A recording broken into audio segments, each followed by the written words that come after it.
Chapter 234 Explanation 3 days later, the document authorizing Lin Dong and his group's execution arrived at the Kaiyang residence in Yanglin County. When Lord Chen saw the document, he was first surprised, then angry. How dare the Yunhe County act this way? They knew that Lin Dong was our man, but they executed them without even saying a word. Who was executed? Suddenly, a bright and beautiful young woman handed him a bowl of white fungus soup. She was Lord Chen's current wife, Zhao Xiuying. Drink it to soothe your lungs. I wonder when this dust-filled sky will come to an end. Lord Chen directly handed the document to her and said, "Take a look for yourself." After Zhao Xiuying took it, her face turned pale when she saw the content. How could that be? How could second Uncle Lin be? Hubby, this can't be true, right? It's stamped with the official seal of the county government, so how could it be fake? I heard that Yunhe County carried out a crackdown last year, but I didn't expect it to be true. They sure spared no expense. After Lord Chen finished speaking, he picked up the bowl and slowly drank the white fungus soup. You still have the heart to drink this? You should think about how to explain this news to Uncle Lin. Zhao Xiuying snatched the bowl from him in a huff. What explanation? What can I do since they got caught by the officials? You can't expect me to write a letter condemning County Mayor Kong. No matter what, Lin Dong is still a servant. Do you think he can overtake your position? You country bumpkin, what do you know? Don't forget, my aunt and my younger brother are still living in the residence. If Uncle Lin takes his anger out on them, their lives will be tough. Lord Chen's face immediately darkened when he heard this. He never expected her to call him a country bumpkin. Then what do you want me to do? Apologize to Butler Lin? He asked. Zhao Xiuying's expression froze for a moment, but she still said, just hurry up and do it. Lin Dong died in our hands, and if this news gets out, if you want to do it, go. Don't forget that you were the one who sent Lin Dong out. What do you mean? You used them happily before, but now that something has happened, you don't want to take responsibility. Don't forget that you're still the head of a county here because my father protected you on my account. Otherwise, with your relationship with the Jiyu family, you'd have gone home and become a farmer. Lord Chen took a deep breath and smiled flatteringly. Ingzi, stop messing around. He's already dead, so it's useless, no matter how much we apologize. I think it's better for you to go to father-in-law and see what he has to say, or find mother-in-law to discuss it. You're coming with me. Zhao Xiuying's anger subsided a little when she saw him give in. I can't. There are a lot of refugees in the county now. If I go with you, who knows what will happen? Lord Chen refused without even thinking. No matter what, he's the mayor of a county. Why did he have to apologize to a servant? He wouldn't go to her house and suffer that kind of anger. Why don't we send someone over to kill Jiu first? Impossible. Why? Do you still have feelings for her? What are you thinking about? Dongyang is the territory of the third prince, and Mayor Kong is his man. If this matter gets out of hand, father-in-law's and my positions will be threatened. Lord Kong. Should we go to him and ask him not to meddle in this matter? We're of the same rank, but I don't have that right. We'll have to discuss this with father-in-law. Sorry for the inconvenience. Thank you very much. Chapter 235 The Refugees' Arrival. Zhao Xiuying glared at him angrily, then snorted coldly and left with the document. She brought their son and the servants back to the main residence. However, they were robbed by refugees on the way and had to give up all their money and food before escaping. After dinner, Zhao Xiuying took the documents to Lord Zhao's study. When Lord Zhao saw her while handling some documents, he turned around and pointed to a stool at the side. Have a seat. I heard that you were robbed on your way back. I was. They're a group of poor peasants who escaped from the wilderness. Father, you have to avenge your daughter. After Zhao Xiuying finished, she described the scene in detail. Even now, she was afraid they wouldn't let her off after taking their money. Lord Zhao sighed.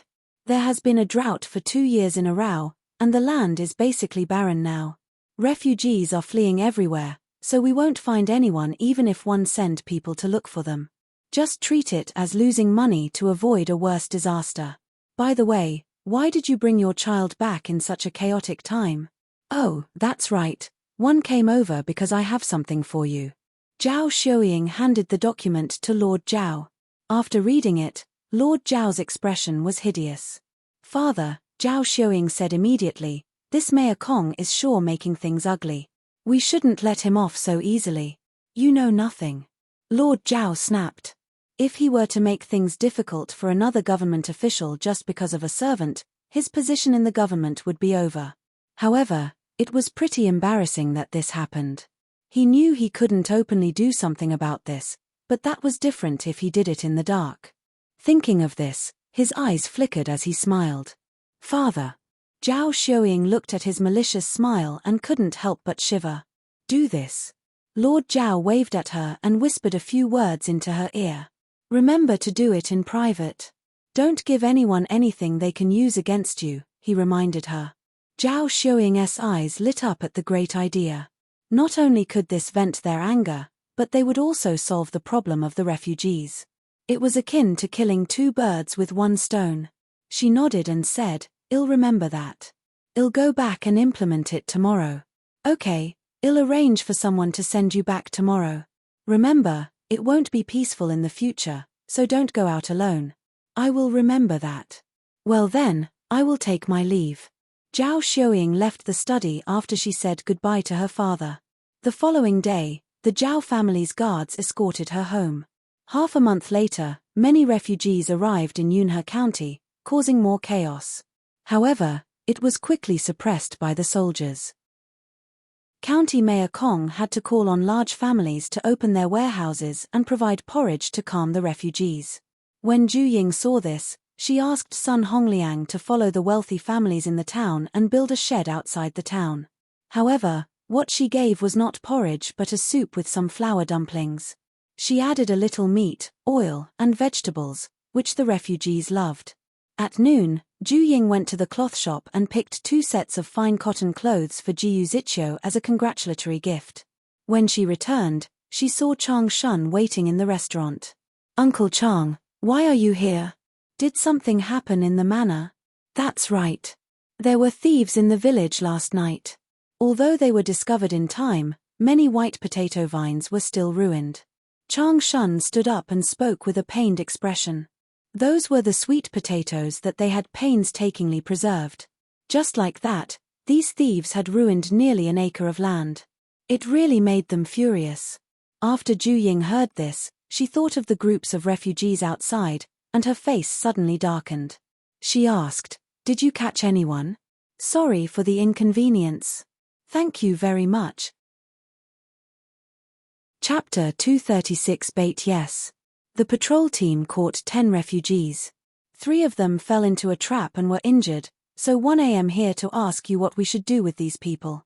Chang Shun nodded. Patrol team? Yes, ever since the refugees came, I was afraid thieves might appear, so I discussed it with Uncle Nyan and set up a patrol team. Well done. Sit down, drink some water, eat some snacks, and take a rest. 111 Go to the clinic for some medicine. After Zhu Ying finished speaking, she turned around and went to the clinic. It just so happened that Jiyu Chungrui was also there. After Zhu Ying explained the situation to him, they got into a carriage and brought Chang Shun back to the manor. When they arrived at the manor, Jiyu Chungrui and Zhu Ying first went to see the 3 injured people. Although the 3 thieves were dirty, they looked quite muscular and didn't look like refugees. Therefore, Go Chungrui didn't go forward to treat their wounds. Instead, he asked, Who are you people? Can't you tell from our clothes? We're refugees, the eldest one in the middle replied. The arrogance in his eyes made him look even less like a refugee. Jiyu Chungrui became lazy in questioning them further after seeing this. Instead, he went forward to check their hands and asked, How can a person who has been holding a knife for years be a refugee? Don't tell me you're a butcher. It doesn't matter if you don't want to say it. Your wounds will remain like this. One think that in this situation, even the government wouldn't care about the deaths of a few people. Not to mention a person who is so poor that he couldn't afford a doctor and died of infection. I wonder if you can bear the torture of being eaten alive by maggots. When Jiyu Chungrui said this, He deliberately fanned the flies around his wound. He stood back up and continued, "TSK, TSK, it makes my hair stand on end just thinking about it. Do you want some red sugar? Flies and ants love sugar." Ju Ying agreed. "No need. It's more painful to cut flesh with a blunt knife. It's boring to finish him quickly." Jiyu Chungrui shook his head. He said to the two guards, "You guys keep an eye on them. Remember to let them have 2 bowls of porridge a day. Don't let them starve to death. Master, mistress, don't worry. We won't let them die." Jiyu Chungrui nodded and went with Ju Ying to look at the dozen or so refugees who had been caught. These people looked like genuine refugees. Not only were they dirty, but they were also so thin and frail that they looked like they were just skin and bones. They were all wailing and shouting for food. "If you want to eat, you can have as many steamed buns as you want, but you have to clarify why you came to the village to ruin our food. Did you come on your own, or who sent you? In short, whoever tells us the secret will be given a steamed bun. Otherwise, you can atone for the food you've ruined." Ju Ying said. "Mistress, I'll order someone to steam some buns." Chang Shun immediately said. "Go on, but just steam 10 buns. Since they dared waste food and have no remorse, it's not worth the sympathy." Ju Ying waved her hand. Chang Ying immediately ran out. The refugees panicked when they heard this. Starving men like them could finish 10 buns in one meal, which meant the 10 buns would only be shared with 2 other people. One by one, they immediately fought to be the first to shout. Some people even started to fight, and it was a mess. Jiyu Chungrui watched the commotion from the side. Since the refugees didn't have any weapons in their hands anyway, no one would die. When they were tired, he said, "Aren't you guys stupid? If you had the time to fight, why don't any of you shout it out? Sorry for the inconvenience. Thank you very much." Chapter 237 Questioning. "Didn't you guys capture the 3? We were urged to come here by them." Yes. "We followed them all the way here. We were planning to go south, but the 3 told us that Yunhe County had many mountains and rivers, so they told us to come here." As one spoke, all the refugees started talking simultaneously, and their voices were getting louder and louder. In the end, it was a mess. Jiyu Chungrui had no choice but to raise his hand and shout, "That's enough. All of you, shut up. Speak one by one. Then how are we going to split the buns? There are always more buns. Well, give one to anyone as long as their information is useful." Jiyu Chungrui asked, "Who was the one who said that you all were originally planning to go south, but those 3 people said here has many rivers and mountains and told you guys to come here instead?" Someone immediately raised his hand and said, I said it." "Very good. Stand to the side. The one who spoke first, go stand over there as well." Jiyu Chungrui pointed to the wall on their left after he finished speaking. As soon as he said that, the 2 people left the group. Jiyu Chungrui continued, "Wait, and I'll ask you all one by one. Whoever I ask must answer. So, you guys have to prepare what you want to say." After that, he took out a piece of paper and a quill from his first aid box. He wrote down the names of the 2 people and what they said. Then he asked the refugees one by one. However, the rest of the information was useless to him. In conclusion, he gathered 2 pieces of information. First, those 3 and their accomplices incited all the refugees who came to Yunhe County. They were here from Yangling County's Kaiyang residence. Secondly, they had come to the manor to steal tonight because of the same 3 people's instigation. As the group of 20 or so refugees went to destroy the wild vegetables, the 3 people had gone to steal cattle and sheep. This was also the reason why they had fallen into the trap. After Jiyu Chungrui was done tidying up, he immediately thought of someone. If he remembered correctly, Jiyu Zi's ex-husband was the mayor of Yangling County. Could it be that he had deliberately incited these refugees to come here? This matter had to be clearly investigated. He turned to Ju Ying. "Ying, tell Chang Shun to steam more buns. The 2 people in front will each get 10 white flour buns, while the others will each get 10 black flour buns. I'll go over while you can take a look at the cattle and sheep pens." Ju Ying responded and turned to go out. Jiyu Chungrue nodded. He packed his things and followed her. Don't go. When are you going to let us go? Seeing that they were about to leave, someone immediately asked.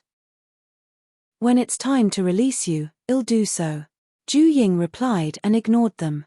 After settling the matters of the manor, Jiyu Chungrue gave Chang Shun a few bags of muscle relaxant powder. If it gets hard to look after them, provide them with these muscle relaxants. Remember not to let them escape. Especially those 3 who are injured, don't let them die. How long should we lock them up for? Latest until tomorrow night. In addition, have someone set up some more traps in case someone comes to attack at night. Understood. I'll have someone make the arrangements in a moment. After they left the manor, Jiyu Chungrue turned his head and said to Ju Ying, Babe, one have to go to the county to find County Mayor Kong, and I will come back tonight. You should rest in the restaurant and not go home. Ju Ying knew he would complain about this and immediately nodded. All right, be careful. Sorry for the inconvenience. Thank you very much. Chapter 238 The Worsening Drought. 1. Mistress, you're back. One have something to tell you. When Sun Hongliang saw Ju Ying enter, he walked out from behind the counter. Then let's go to the back. Ju Ying nodded and led him to the back. After sitting in the central room, she poured herself a glass of water and asked, Tell me, what's the matter? When I was taking water, I realized that the water level in the well had dropped again. Ju Ying's hand that was holding the cup immediately froze. She asked, How much has it dropped this time? About half a meter. It's probably because we've been using too much water recently. The porridge stand alone needs about 20 buckets of water daily. It's because it hasn't rained for too long, causing the water level to drop. With a sigh, Ju Ying said. There was a snowfall after the new year. She thought it would be better this year, but it turned out worse. She was still determining if the spring wheat would ripen this year. Then, Ju Ying paused for a moment before replying, Even so, we can't stop providing porridge. Otherwise, those refugees will tear down our restaurant. Let's try to save as much as possible. As for the future, right now, everyone is in the same boat.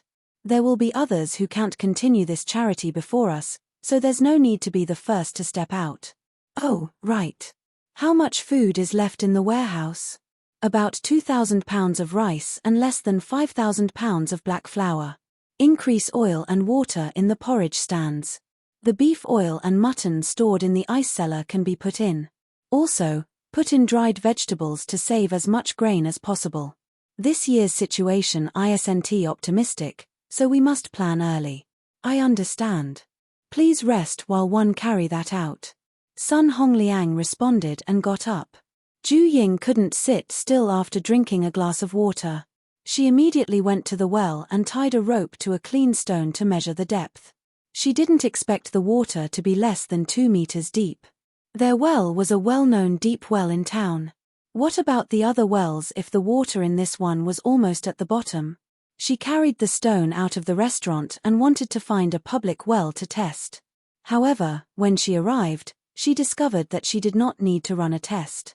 Beside the well, there was a long line of people waiting for water. After asking around, she found out that the water in the well had reached the bottom. It was already decent if they could wait for 1 or 2 buckets of water per day. Ju Ying found 2 more wells, and the general situation was similar. Manager Ju, what are you doing walking around the street with that stone? Ju Ying looked toward the source of the voice and saw Manager Chen driving a carriage. He pulled a carriage full of things and parked it on the side, with another carriage following behind. Uncle Chen, you're not thinking of leaving, are you? She asked. I am. The drought is worsening, and business isn't going well. In addition to the large influx of refugees, the water supply is the main problem. We thought of heading south to seek refuge with my wife and sister. What about you guys? What are your plans? Do you want to go together? Manager Chen asked. We have a big family, and there are still crops in the fields. We can't just move them as we please. Let's wait until the summer harvest is over. That's true. We'll be leaving now. See you again. I wish you all the best. Ju Ying waved her hand. After they left, Ju Ying didn't bother to check anymore and went back to the restaurant.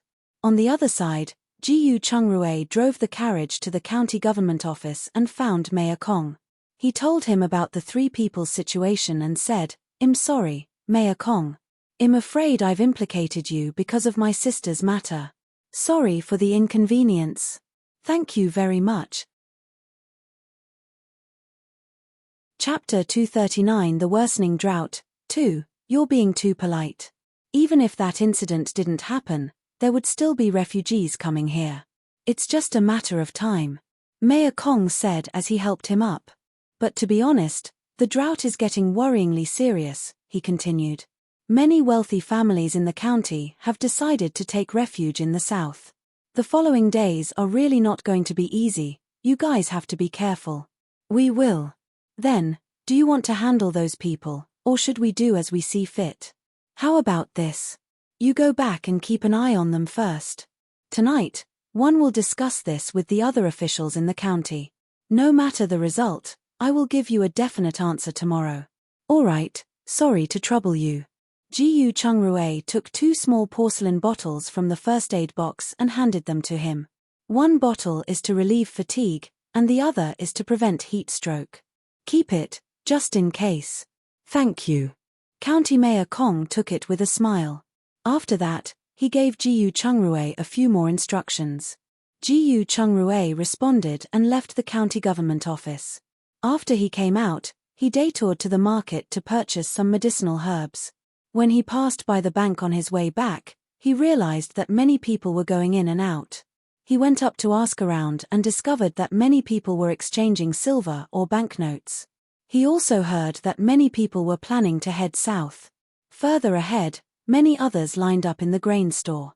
However, they were now selling in limited quantities, and each household could only buy 5 pounds of grain daily. He also saw that the cloth shop was selling at a 30% discount. Thus, he went in and bought 20 batches of fine cotton cloth, 3 batches of silk cloth, and several needles and thread. He put all of them in his carriage and left. When he was about to leave town, they heard someone shout, "Leather is selling at half price. Half-price leather, don't miss it if you pass by. There won't be such a deal after this shop." Jiyu Chungrui walked over and took a look at the leather. It was mostly sheepskin and rabbit skins, so he immediately lost interest. There were many of these things in the interspace. When the shop assistant noticed he was about to leave, he stepped forward and smiled. "Please don't leave, sir. What kind of leather do you want? We have a lot of them in our shop. You'll definitely be satisfied with them. You're selling in a hurry. Are you closing shop?" Jiyu Chungrui stopped and asked. "Yeah, business isn't doing well now. The boss wants to go south, so, I understand. Do you have any good leather here?" "Good leather? What kind of leather do you want? Take a look around to find anything you need." "Mink and fox fur." The shop assistant knew Jiyu Chungrui was rich and nodded in joy. "We don't have mink fur because it's too valuable and is usually taken away by high officials and nobles. However, we have 4 red fox furs here. It's good to make a cloak with them. Do you want to take a look?" "Sure, but I have a carriage that needs to be tended, so one won't be going in. Help me take it out." "Please wait a moment." After the assistant finished speaking, he turned around and ran into the shop. After a while, he ran out with 2 pieces of fur skin, followed by a middle-aged man, who was also holding another 2 pieces. Jiyu Chungrui looked at the furs and saw they were the hides of an adult fox. The fur was smooth and beautiful and looked complete. It looked lovely at first glance.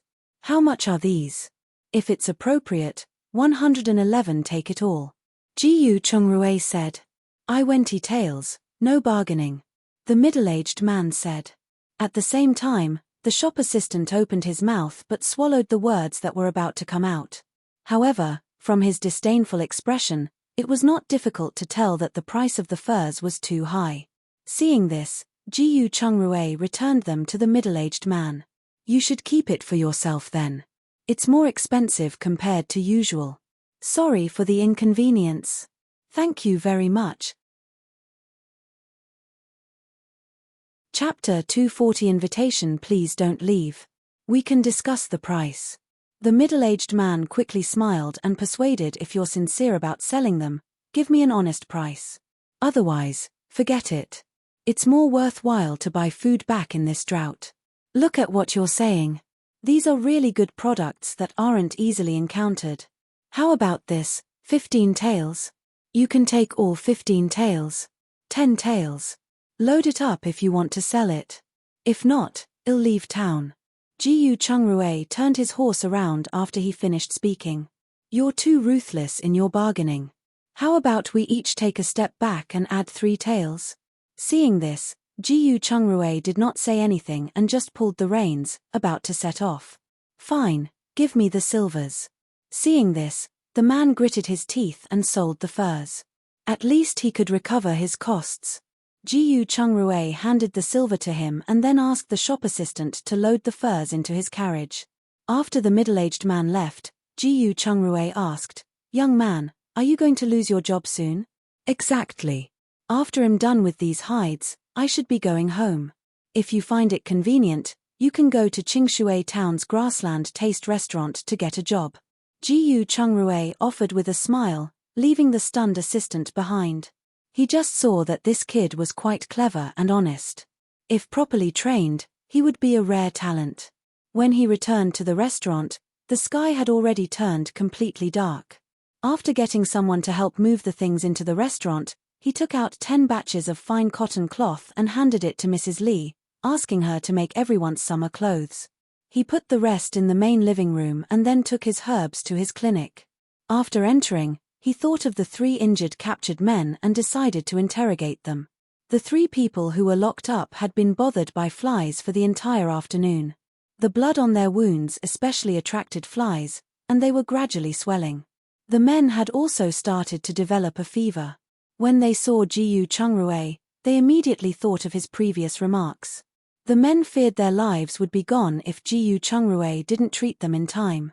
Therefore, the man in the middle asked directly, "What do you want to know?" "You thought about it?" Jiyu Chungrui stepped forward and asked. "Yes, but you have to promise us that you'll treat our wounds as soon as possible." "No problem, I'm a doctor." After Jiyu Chungrui said this, he stepped forward to check their wounds. "TSK, TSK. The weather is sure hot. It hasn't even been 6 hours, and the wound has already started to rot." The 3 of them tensed up when they heard that. The other 2 immediately followed suit and shouted, "Just ask what you want to know. Who are you? Who told you to bring refugees to Yunhe County? What other missions do you have here?" One person, one question. Jiyu Chengrui's expression hardened. The 3 looked at each other for a moment before the one in the middle laughed dryly. "What are you talking about? We don't understand, and we're just refugees. As for choosing this place, it's natural because there are mountains and water here. What's so strange about that?" "Is that so? All right, then, you'll have to bear with your wounds. Yunhe County's punishment for thieves is quite severe, so I don't think there's a need to treat you." Jiyu Chungrui turned around and walked out after he finished speaking. Hiss, at that moment, the person on the right gasped. He felt something stirring in the wound on his leg. The pain was so intense that he broke out in a cold sweat. Thinking back to the scene of Jiyu Chungrui being eaten by maggots, he sweated profusely on such a hot day and quickly shouted, "Don't go, I'll talk. Sorry for the inconvenience." "Thank you very much." Chapter 241. The rats help. Jiyu Chungrui paused, but he did not turn around. He knew well that they would not speak unless they felt the pain. At the thought of this, he went straight back to his room to sleep. The man in the middle immediately rebuked, "All right, has already gone, so stop shouting. However, you have to think about it carefully. Our family members are still in Yarding County. If the news is leaked and Madam finds out about it, our family members will be in danger." "Indeed. Don't listen to his nonsense. He wouldn't dare to kill anyone. Otherwise, they wouldn't have sent Butler Lin's brother to the county government." The man on the left replied, "Shut up, all of you. There's a bug in my wound, and it's burrowing into my flesh." The man on the right screamed. His sweat kept falling like rain. The other two immediately felt their blood run cold and turned to look down at his wound. Although they didn't see the bug he mentioned, they could tell from the convulsing muscles near the wound that he was really in great pain. The two looked at each other and understood that Gu Chengrui's previous words weren't without basis. If the wound wasn't treated, not only would it attract flies, but it might also attract insects. However, the two of them were firmly tied to the pillars, which meant they couldn't help. They began to try to free themselves from the ropes. However, the people in the village followed old ways of slaughtering cows and sheep daily, so they were best at tying something or someone up. The two men struggled for a long time and were covered in sweat, but the rope did not loosen and became tighter. They had to stop and wait for Gu Chengru to arrive. However, they did not see Gu Chengru. Instead, they were met with rats. When they realized that the rat was trying to bite their wounds, their faces changed into ones of panic and fear. The rats were dirty, and they might spread diseases if they bit into their wounds. After that, the three screamed and kicked, but it was all meaningless. The rats still climbed up their wounds. The man in the middle was the first to be bitten. He looked at the 10 or so rats of different sizes scurrying around on the ground and didn't care about his master or family anymore. Help! Well talk. Well tell you everything. Hurry up and call the doctor, he shouted in panic. As soon as he opened his mouth, the other two on his left and right didn't hesitate and immediately followed his shouts. Their screams were so loud that they circled the sky 3 times, waking up those who were light asleep. Of course, it woke up 2 guards napping outside. When they heard the noise inside, they looked at each other and immediately rushed in. They were shocked to see rats biting them, so they immediately ran over and began to drive the rats away with a stick. In the end, the rats were gone, but the 3 men were still bitten and whacked with the sticks until they fainted from the pain. The 2 guards looked at each other and left one to guard against the rats while the other quickly ran to find Gu Chengru. When Gu Chengru heard that rats had bitten them, he knew he could no longer delay treating their wounds. He immediately got up, took his first aid kit, and went to the small hut where they were held. When he saw the 3 unconscious people, he immediately took out a small bottle of his disinfectant from the first aid kit and began disinfecting them. After treating their wounds, he sprinkled some light salt water on them with a wicked smile. Sorry for the inconvenience. Thank you very much. Chapter 242. Their goal. With a series of screams, the 3 of them woke up again. Seeing Gu Chengru standing before him, the person on the right immediately shouted, well talk, well talk. Please hurry up and take out the thing in my wound. The other 2 neither refuted nor spoke up. Seeing their attitude soften, Gu Chengru pointed at the half-segmented worm on the ground and said, I've already cleaned up your wound, but there's only half a dead worm left. A rat must have chewed off the rest. He yawned and leaned against the 8-seater table. You guys better answer my question.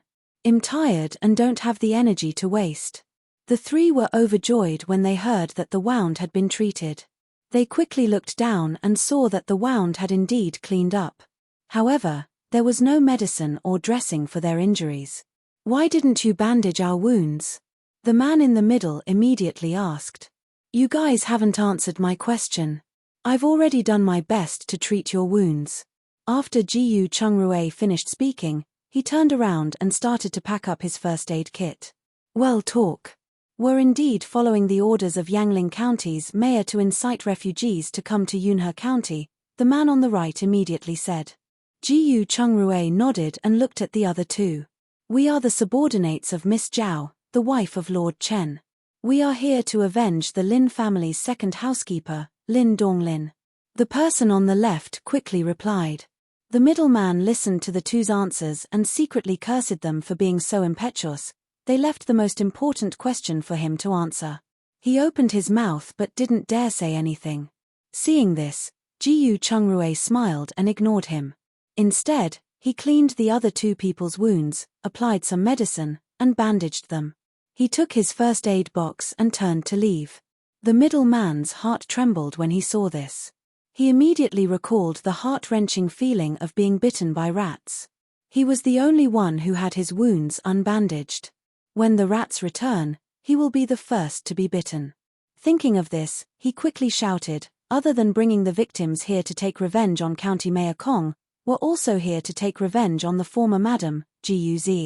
We found out that you were the one who helped Guz escape danger last time. That's why you set your sights on the manor. Revenge on Guz? How? Jiyu Chungrue turned his head and asked. At the same time, the way he looked at the man was like a knife that pierced straight into his heart. The middle man was frightened. He gulped and stammered, destroy her innocence. It's best to force her to commit suicide. Your family's new madam is simply shameless, the world's most despicable person. Jiyu Chungrue said this through gritted teeth. The three wanted to retort, but they didn't dare to do so. However, he also knew that Zhao Shuoying had gone too far. She had taken someone else's dowry, driven them away, and even tried to kill them. However, they were only servants. Whether their master was right or wrong, they just had to follow orders. Jiyu Chungrue didn't make things difficult for them. Instead, he asked, how many people were sent out this time? Where are the rest? The three looked at each other, and the middleman answered, a total of 6 people. However, we split up after reaching Yunhe County, so we don't know where they are. But we agreed that we would meet at warehouse number 3 at the dock tomorrow afternoon. Tomorrow afternoon, warehouse number 3. Jiyu Chungrue repeated and noted it down. He then asked, what about the exact time? Sorry for the inconvenience. Thank you very much. Chapter 243 Hospitality. No, the warehouse is occupied by refugees now. We'll find each other if we go to the right place. The man in the middle said, shaking his head. Okay, I'll believe you this time, but you'd better not lie to me.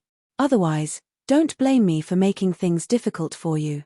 After Jiyu Chungrue was done, he asked for the names and characteristics of the other 3 people before he bandaged his wound and walked out. He also asked the guards to prepare some food for them.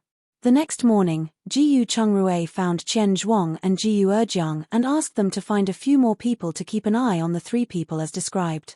If those 3 arrive, they must keep a close eye on them. In the afternoon, the new constable, Zhong Daren, brought a few bailiffs and rushed to the clinic. Jiyu Chungrue saw them coming in and immediately came up to them. Welcome, Constable Zhong. I'm sorry for not coming out to welcome you, Dr. Jiyu, you're too polite. We're here on Lord Bai's orders to bring those people back. I see. Would you all like a cup of tea in the backyard? No need. Let's get to business, as we must rush back tonight. All right, let's talk while we walk. Jiyu Chungrue led them to the manor after he finished speaking. On the way, he told Constable Zhong the confessions of the 3 men. He also told him about the 3 other people who were part of them, inciting the refugees to come here. There are 3 more people. Constable Zhong's head hurt when he heard this. If they wanted to capture those other 3, they wouldn't be able to return today. Jiyu Chungrue saw him in a difficult spot and said, Brother Zhong, if you have an emergency, you can bring these men back directly. 111 catch them tonight and send them over. If you're not busy, you can rest in the manor for the night. It's not too late to set off tomorrow morning. Constable Zhong hesitated for a moment, then looked at the others and said, Brothers, what do you think? Sir, let's stay for one night. We've been running for days with our sore feet. Someone immediately said, That's right. We just have to get back before tomorrow ends. One really can't walk anymore today. All right, we'll go back tomorrow. Constable Zhong hesitated for a moment and finally agreed. Lovely, I'll make the arrangements for tonight. Everyone, do have a good sleep before setting off tomorrow morning. Jiyu Chungrue smiled and nodded. Since they weren't in a hurry to return, Jiyu Chungrue wasn't in a hurry to bring them to the manor either. Hence, he brought them to the Grassland Taste Restaurant. After arranging for everyone to go to a private room upstairs, he said, Have some tea and take a break. 111 arrange for your meals. By the way, is there anything you guys don't eat? No, but it's quite hot today. We would like to have something refreshing. Constable Zhong said. All right, please wait a moment. 111. Be right back. After Jiyu Chungrui finished speaking, he turned around and went to the kitchen. So, are we eating here tonight or going to the manor? Ju Ying asked after receiving the news. The manor. One won't need to go back and forth that way, but one won't be able to come back tonight. Jiyu Chungrui said. All right, just take care of yourself. It's not peaceful now, so don't drink too much. I know. 111. Go up first. Jiyu Chungrui nodded, took 2 dessert plates and snacks, and went upstairs. Ju Ying began to prepare the dishes. Since they requested something light and refreshing, Ju Ying served 9 braised lamb feet, a plate of honey-flavored kidney beans, a plate of peanuts, and a plate of pig skin jelly. Afterwards, she told Li Sheng to stir-fry a plate of black-peppered beef, twice-cooked pork, and a plate of prawns while she prepared cold mixed white sweet potato vines, lettuce, cucumber, and some bean paste mixed together. She also personally roasted 5 lamb legs and prepared a bowl of sour plum soup. Sorry for the inconvenience. Thank you very much. Chapter 244. Recruitment 1. Jiyu Chungrui accompanied them to have a good meal. After the meal, Ju Ying even served them a plate of cherries. Once the group of people finished eating, they enjoyed a cup of tea in the restaurant. When Qian Zhuang came to deliver the news, the group went downstairs and headed straight to the dock. After capturing the 3 men, Qian Zhuang and his brothers returned to the manor. In the evening, Jiyu Chungrui arranged for a whole roast lamb with some wine and food. After the bailiffs were stuffed, they washed up and went to bed. The next morning, Uncle Nyan made mutton giblet soup with pancakes, and the group of bailiffs had a great time all around. This was the first time they had received such great care in a long time. Therefore, all of them were especially friendly to Jiyu Chungrui, while the 6 captured men were treated more miserably. They were taken away without even having a meal. The real refugees were handed over to the village constable Tian Jingzhong, who taught them a good lesson. If they violated the rules again, they would be executed without question. After sending everyone off, Jiyu Chungrui finally heaved a sigh of relief. He picked up his wallet and was about to pay for Qian Zhuang's group of brothers. Li Sai quickly stopped him. Dr. Jiyu, we don't want the money this time. We want to work for you like Brother Qian and the others. Yes, Dr. Jiyu, please take us in. We will listen to your orders and never disobey them. We won't chase after chickens if you tell us to catch dogs. Ma Zi, who had become familiar with them, chimed in at this time. When Qian Zhuang heard this, he gave him a slap and said, choice of words, come on. Why would you compare what we do to chasing dogs or catching chickens? Can't you change the way you talk? Haha, I'm just a ruffian who doesn't know how to talk. I was just expressing my loyalty. Ma Zi said with a smile, then looked at Jiyu Chungrui with anticipation.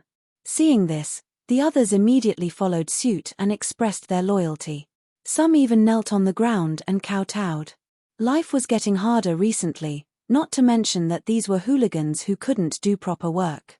They would starve to death sooner or later if they did not find a way out. This was why they were all sincere about working under Jiyu Chungrui. Qian Zhuang and Jiyu Erjiang looked at Jiyu Chungrui. Dr. Jiyu, if you can take them in, it would be for the best. Although we're gangsters, we've never done anything harmful. And I promise they'll definitely change their bad habits and work hard. Right. If you are hesitant about it, you can also test us first, like you tested Brother Qian. If you're sure we are of use to you, only take us in. Otherwise, we won't bother you any further, Li Sai said. Jiyu Chungrui saw their sincerity and pondered for a moment before saying, get up, all of you. I'm very touched that you want to follow and acknowledge me, and I can indeed take you all in. But you have to change your old habits. If you do anything underhanded again, I won't be soft-hearted when I deal with you. I think you know this. Yes.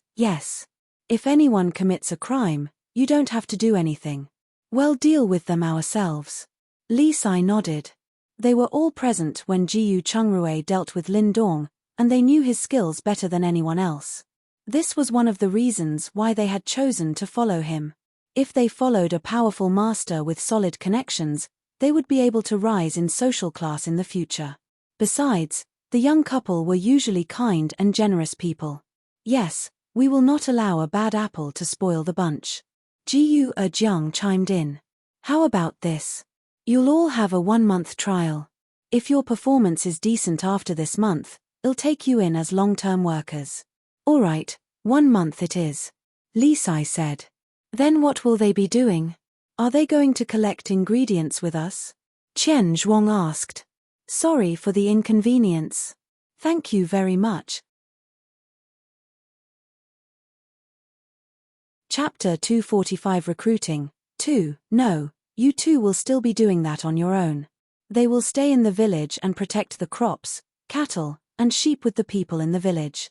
Of course, during the day, they can gather some information, especially news about the refugees, in case the village is attacked again. Jiu Chongrue shook his head. Thank you for your trust, Dr. Jiu. Leave this matter to us. The 8 of us will definitely do our best to protect the manor.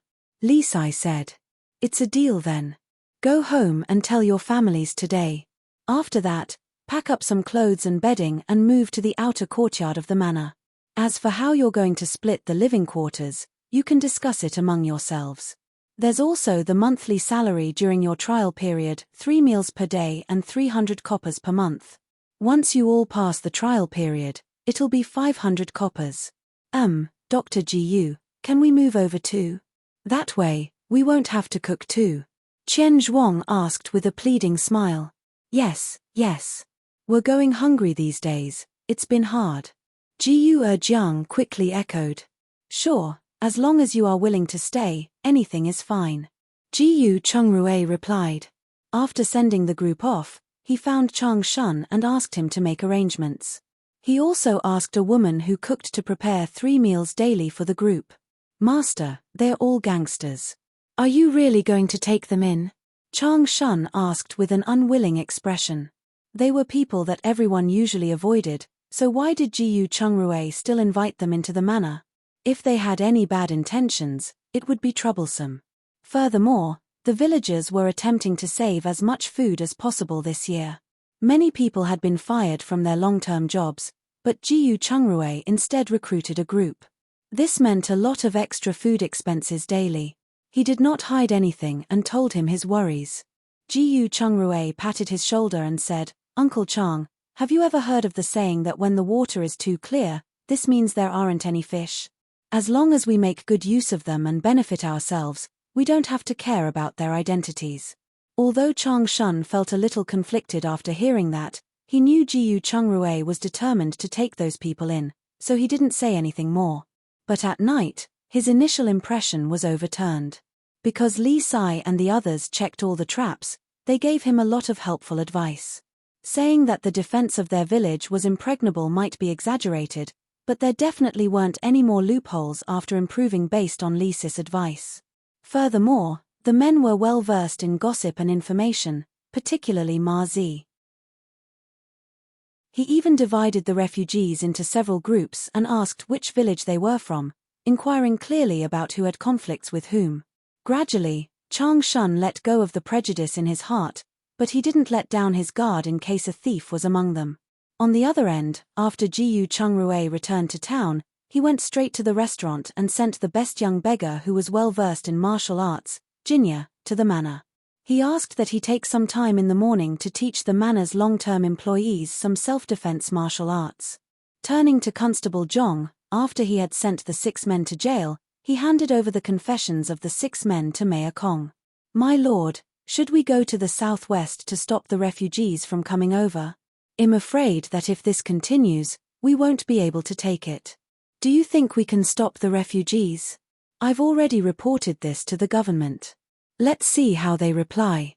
At this point, Mayor Kong thought of the plummeting water level and continued, however, you can spread the news that most of the wells in Yunhe County have dried up. Constable Zhong paused for a moment before he smiled. I understand. I'll make the arrangements. Sorry for the inconvenience. Thank you very much. Chapter 246 Getting Married. 1. Remember not to make the same mistake as the Zhao family. However, It's true that the water in our well is rapidly running out. Mayor Kong looked at the confession in his hand and reminded. I understand, sir. You can rest assured. Constable Zhong thought for a moment before he nodded and ran out. In the blink of an eye, the day of Jiyu Ziki's wedding arrived. After Ju Ying and Jiyu Chungrui got up, they brought 2 sets of fine cotton cloth and a tael of silver to their old house. The two parted ways after they entered, with Jiyu Chungrui taking the tael of silver to hand over as a monetary gift. Ju Ying took the cloth to Jiyu Ziki's room. Inside the room, Jiyu Zishan and her sisters were talking to Jiyu Zichio. Jiyu Zichio was dressed in red and was sitting cross-legged on the bed after washing up. Zichio, you look beautiful today, Ju Ying said with a smile. She then handed the bundle of cloth to her and said, this is your wedding gift. I wish you a happy marriage and that you will have a child soon. Thank you, third sister-in-law, Jiyu Zichio said as she accepted the cloth. Third sister-in-law, please take a seat, she said, motioning to a stool at the side. You sisters should talk. There aren't many people today, so I have to go outside to see if I can help with anything. After Ju Ying finished speaking, she turned around and walked out. They weren't particularly familiar with each other, so there wasn't much to talk about. She just prepared an extra gift for her because they were blood-related. Otherwise, she really didn't want to give her anything. After that, she saw Mrs. Sun preparing a dried fruit plate and immediately went to help. Oh, you are here. Come on, don't busy yourself when it's all family here. Come and chat with us. Sixth Aunt Jiyu saw her coming in with a dried fruit plate and waved her over. That's right, Ying. Come and help me take care of your other aunts. Leave the rest to your second aunt and the others. Madam Chiao echoed. Seeing this, Ju Ying smiled and placed the plate of dried fruit in front of them. You're all elders. Is it appropriate for me to sit here? Of course. Why wouldn't it be? We also want to ask you something, said Sixth Aunt Jiyu. Oh, what do you want to know? Ju Ying sat down and asked. I heard that the town's well is running out of water. Is that true? When the others heard this, they perked up their ears. This would affect their future lives, so they had to take it seriously. Indeed, the well in our restaurant is the deepest in town, with 30 meters underground, but there's not much water left. It's even worse for the public wells. It's considered decent if they can produce 10 buckets of water a night. Ju Ying nodded. This serious? It seems that this is all because of the refugees. Without water in the town, our village will be in danger. Mrs. Bai expressed her concern as she grabbed a small handful of melon seeds. That's true. We're at the foot of the mountain, so there's more water. They'll definitely come for our place soon. Madam Chiao nodded in agreement. It looks like we have to discuss this in detail. Otherwise, if they really enter the village, all the crops we've planted will be in vain. Sixth Aunt Jiyu said. Speaking of crops, how is the wheat in our village? How many pounds can we produce per acre? Ju Ying asked. Don't mention it. When the wheat bloomed previously, there were a lot of worms. When we want to fertilize it, we lack water. It's good enough that the crow's didn't collapse.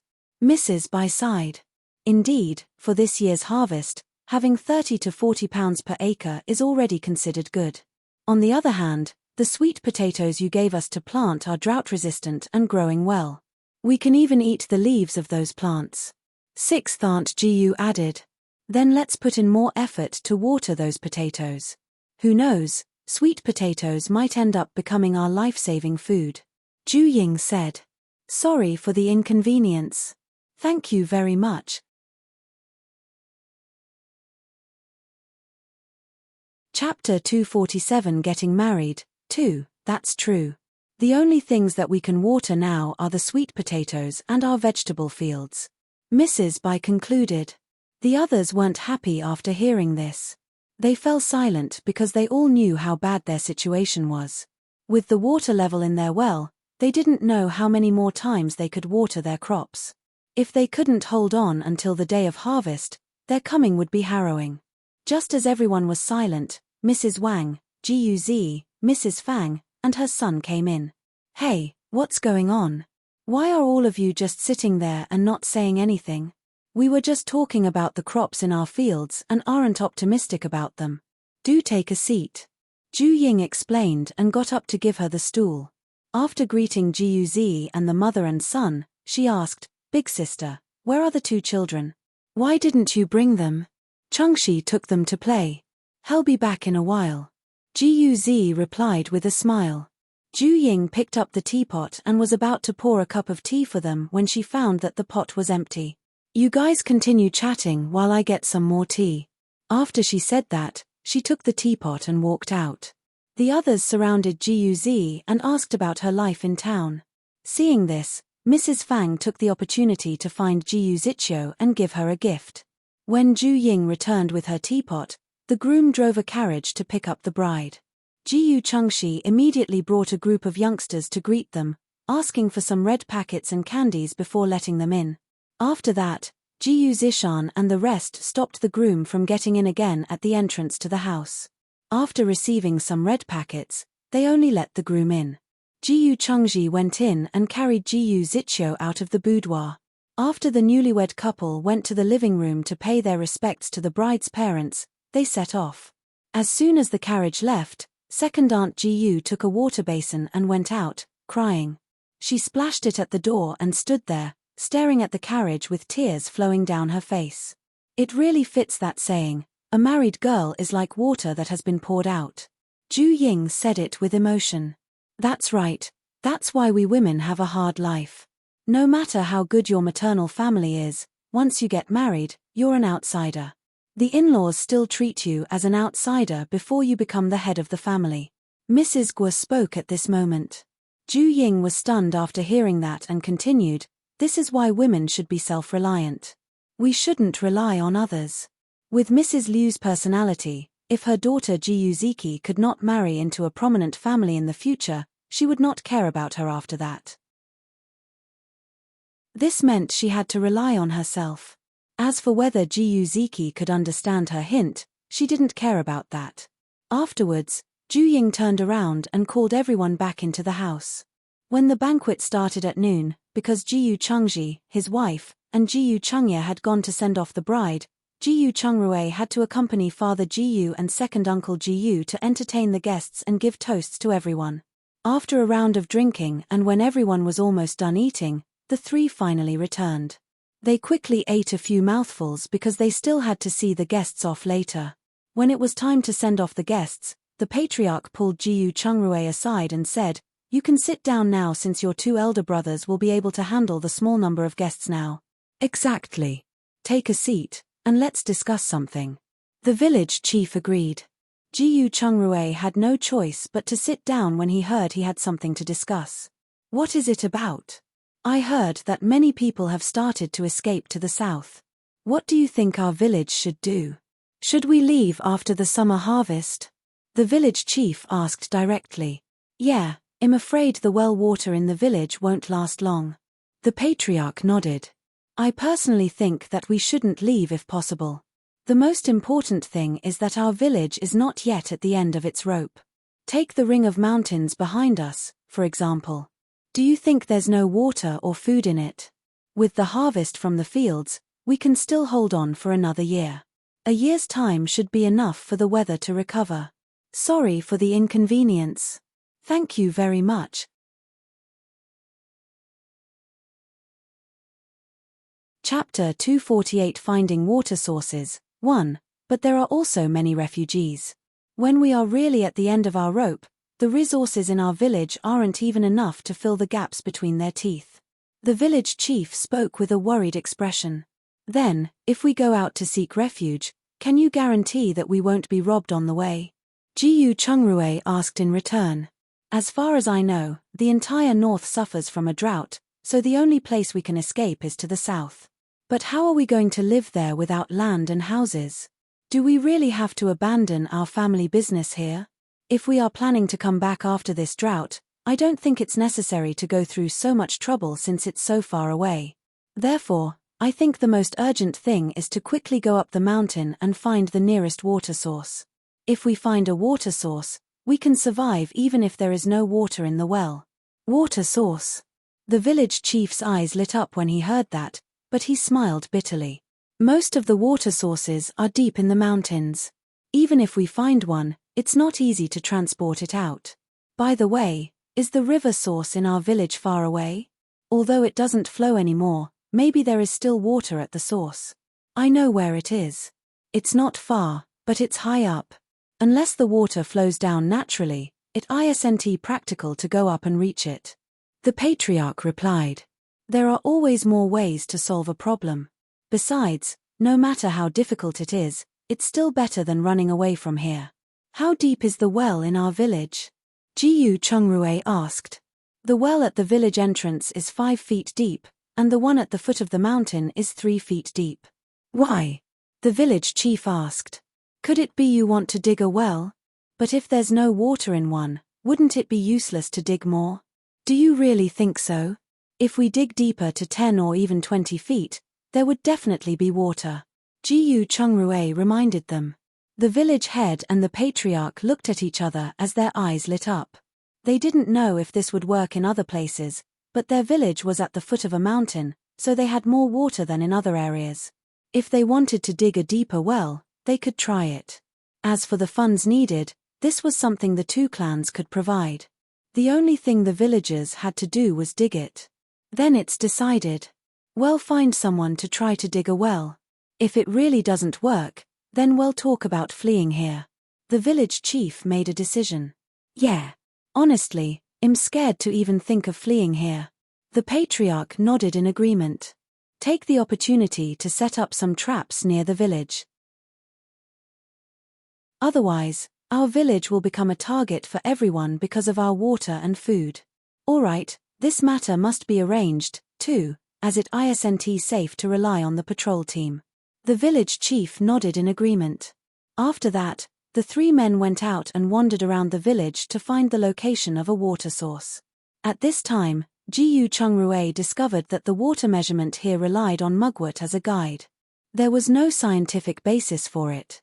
Regardless, he still managed to lock onto 3 possible water sources before the sky turned dark. In the evening, when they returned home, Jiyu Chongrue asked, Babe, can you go to the interspace and look for the 2 water meters we kept there? Let's try it out in the village at night and see if we can find some underground water source. Why? Is the village going to dig up more wells? Ju Ying asked in surprise. Jiyu Chongrue nodded and told her about the village chief and the patriarch's request. That's why we have to try. If we manage to dig a well, we'll be benefiting the people. All right. You keep an eye on things while I look for the equipment. After Ju Ying finished speaking, she went to the west room and entered her interspace. She rummaged through the warehouse, and there were indeed 2 water measuring devices.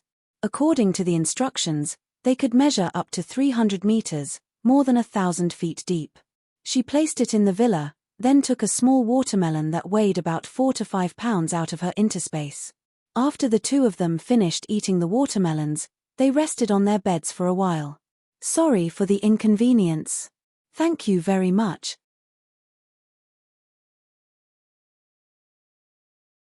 Chapter 249 Finding Water Sources. 2. After dinner, the couple studied the water meter carefully. When it was quiet outside, they set off with their devices. First, they measured the 3 water sources the village chief and the others had found and didn't expect they would really find one with water in it. It was in a barren land not far from their house, but at the moment, it seemed that they had to dig 50 feet to reach the water. Luckily, the water inside was abundant. If they could dig deeper, at least the problem of water supply for the villagers would be solved. Are we still going to look for more? Ju Ying asked. Let's try again along this line. Our village will be in a good position if we get 2 more water sources. Jiyu Chongrue followed the water meter's instructions and went over them. Finally, they found another place by the river, not far from the village entrance. The water here was in even larger volumes as if it were connected to the underground river. Who is it? At that moment, a loud shout was heard, and a few figures quickly ran over. They quickly removed the water meter and placed it in the interspace. They then took out 2 bamboo sticks and inserted them into the hole where the water measuring device was. It's me, Jiyu Chongrue. Jiyu Chongrue stood up. Dr. Jiyu, why are you here? What are you doing? Qian Shisan, the leader, immediately went forward and asked enthusiastically. Oh, 13 uncle. The village is going to dig a well. Since it's hot and I can't sleep, I came out to try and look around. Jiyu Chungrui pointed at the 2 bamboo poles. I didn't expect Dr. Jiyu to have such a skill. I just learned it from the village chief and my uncle in the afternoon.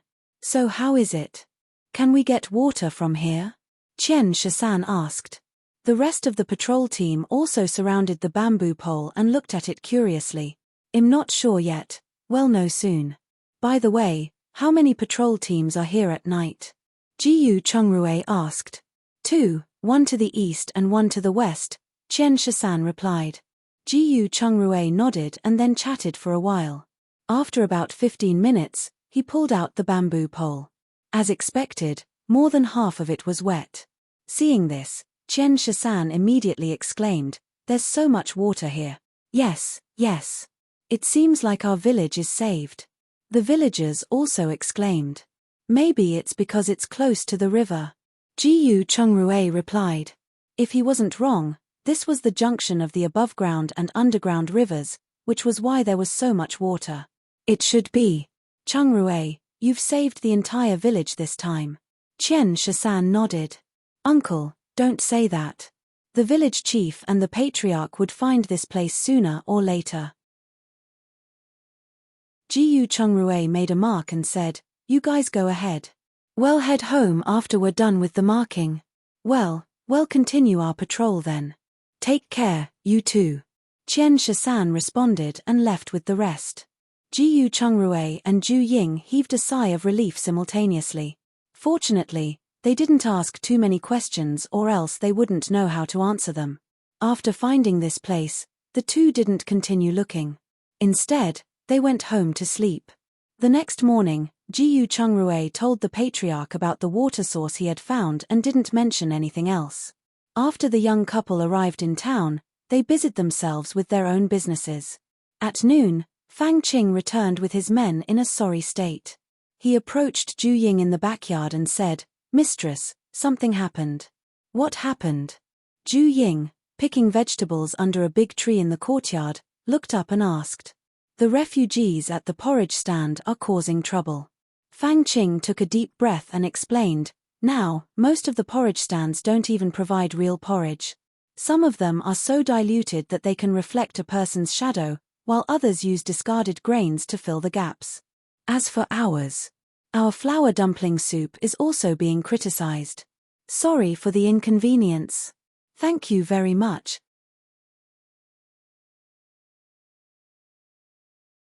Chapter 250 Locust Plague. What are they complaining about? Zhu Ying asked after being stunned for a moment. They say there's sand and grit in it. Fang Qing hesitated and continued, "If it were up to me, I wouldn't have provided them with such good food. We should have just made them soup instead. That would save them the trouble of picking on us." Zhu Ying was not surprised. It was inevitable that dried vegetables would contain sand, especially when there was no extra water to wash them with. She looked at them and saw that they weren't injured, letting out a sigh of relief. What about now? What's the situation there? The soldiers suppressed their riots. Oh right, the organizer has invited all the restaurant owners to the Tian mansion for a gathering. It should be to talk about the porridge stands. All right. Just do what you have to do. After Zhu Ying finished speaking, she got up and washed her hands. She then returned to her room and changed her clothes before going out. However, she didn't go directly to the Tian mansion. She instead went to Hongyun restaurant in search of manager Liu. It just happened that he was about to leave, so the two of them walked toward the Tian residence. "Uncle Liu, what do you think of this?" Zhu Ying asked on the way. Manager Liu paused for a moment. "It's not going to be easy. If the porridge stand can't continue, it'll be chaos all over. Can't we just drive them away?" "Drive them away?" Manager Liu looked at her in surprise. He had always known she was kind, he didn't expect her to say such heartless words. However, this was just what he wanted. It was good to be kind, but never too much, or it would be stupid. "That's right. Our situation isn't looking too good sither. We didn't harvest much last year, so most people have limited food reserves. Besides, the water supply here is shrinking. Do you think we can support so many more people? You've hit the nail on the head.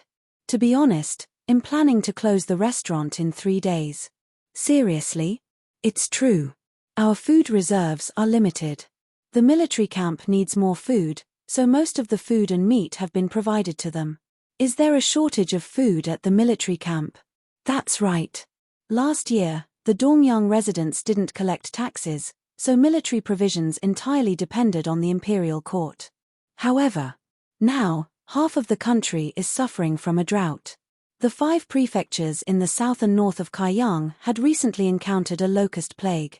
There's not a single crop left to harvest. We assumed there was still food there, but apparently, they aren't in a better state than us. Locust plague? Ju Ying exclaimed. Although she had never seen it before, she had heard of it in her previous life and had also seen it on TV. After a locust plague, it was mentioned that 1,000 miles of land would be barren, with even children getting killed after getting bitten to death. Thinking of this, she recalled her dream when he was living in Mother God's temple. There was a scene of 1,000 miles of barren land. If it was a prophecy, would there be a flood after this? When she thought of this, she couldn't help but feel scared. Indeed, where we are is already considered relatively well off. When Manager Liu said this, he gave her a detailed explanation of the situation in those places. So, save some food for yourself and live a simple life at home, he said. You're also planning to stop at the porridge stand?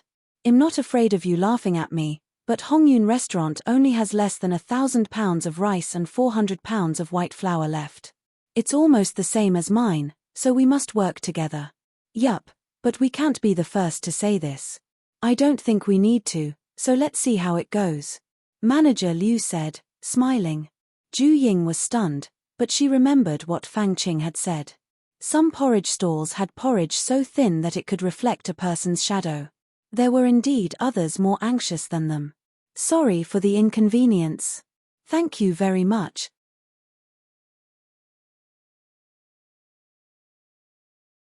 Chapter 251. Notice. Thinking of this, Ju Ying nodded and replied, understood.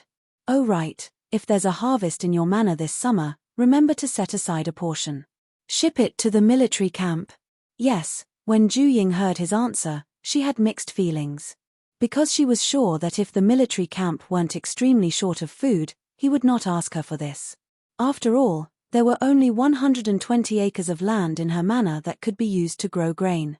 How much grain could there be left? After that, she looked around and made sure no one was around. She didn't hide anything and told him in a low voice how she had been growing the sweet potatoes and their production quantity. What did you just say? Manager Liu looked at her in shock. Seeing this, Ju Ying smiled and had to repeat it. You're not joking? Manager Liu's eyes widened. Do you think I would make such a joke in this situation? Let's go. Take me to see that white potato. After Manager Liu finished speaking, he immediately brought her to the manor. Wait, what about the organizer, Mr. Tian, who is waiting for us? Don't worry about him, we'll just show our faces before the meeting ends. After Manager Liu finished speaking, he immediately raised his hand and hailed an ox cart to send them to the manor. Ju Ying saw that he was so anxious and didn't object anymore. No matter what, he would be responsible if Mr. Tian were looking for them. After the two of them arrived at the manor, they didn't look for anyone and went straight to the field of white sweet potatoes. Ju Ying pointed to the roots that grew from the leaves and said, we can cut them down and transplant them. As for harvest, it'll be in August or September. Such a long time? Not really. I planted it after the Qingming festival since it would freeze to death if I planted too early. This whole field is fully grown with white sweet potatoes. Yes, even the grasslands are mainly planted with sweet potatoes. Also, the leaves of these sweet potatoes grow fast and can be used as fodder. Every bit matters, right? How many of these are planted in the village? At that time, the seeds were limited, so there weren't many planted. Each family planted about 1 to 2 acres of them, but I'm not sure if there were people who continued after that. I would like to report this to the third prince. What do you think? Sure. I was planning to report it after it was harvested, but there's no water in the river now. I don't know if it can last until the autumn harvest. No matter what, we have to protect these seedlings.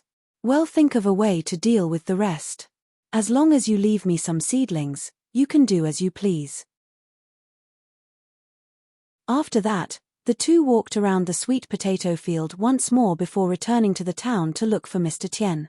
Mr. Tien had just sent off the few other business owners when they arrived. After they left, Tian Jingzhong turned and asked, "What took you two so long? I was hoping you could help me out. I'm sorry we are late. I had something urgent to attend to." Manager Liu apologized. He looked at the few people who had left and said, "From what you're saying, the porridge stand has been discontinued." "Yeah. This drought has been here for 2 years, and no one has been spared. Let's go, we'll have a chat inside," Tian Jingzhong said. "All right." Manager Liu and the other two went into the courtyard together. After returning to the main room, Tian Jingzhong asked a maidservant to serve them tea. "What are the two of you planning to do? How long can you last?" Manager Liu shook his head. "It's not that I'm not supporting you. To be honest, Hongyun restaurant has run out of food now.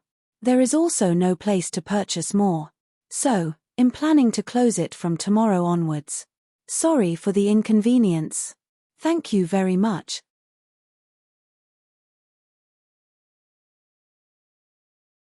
Chapter 252 Proposal. Ju Ying's hand holding the cup of tea stiffened for a moment. This change of words was so fast. She was told it was 3 days later previously and was changed to tomorrow. That can't be.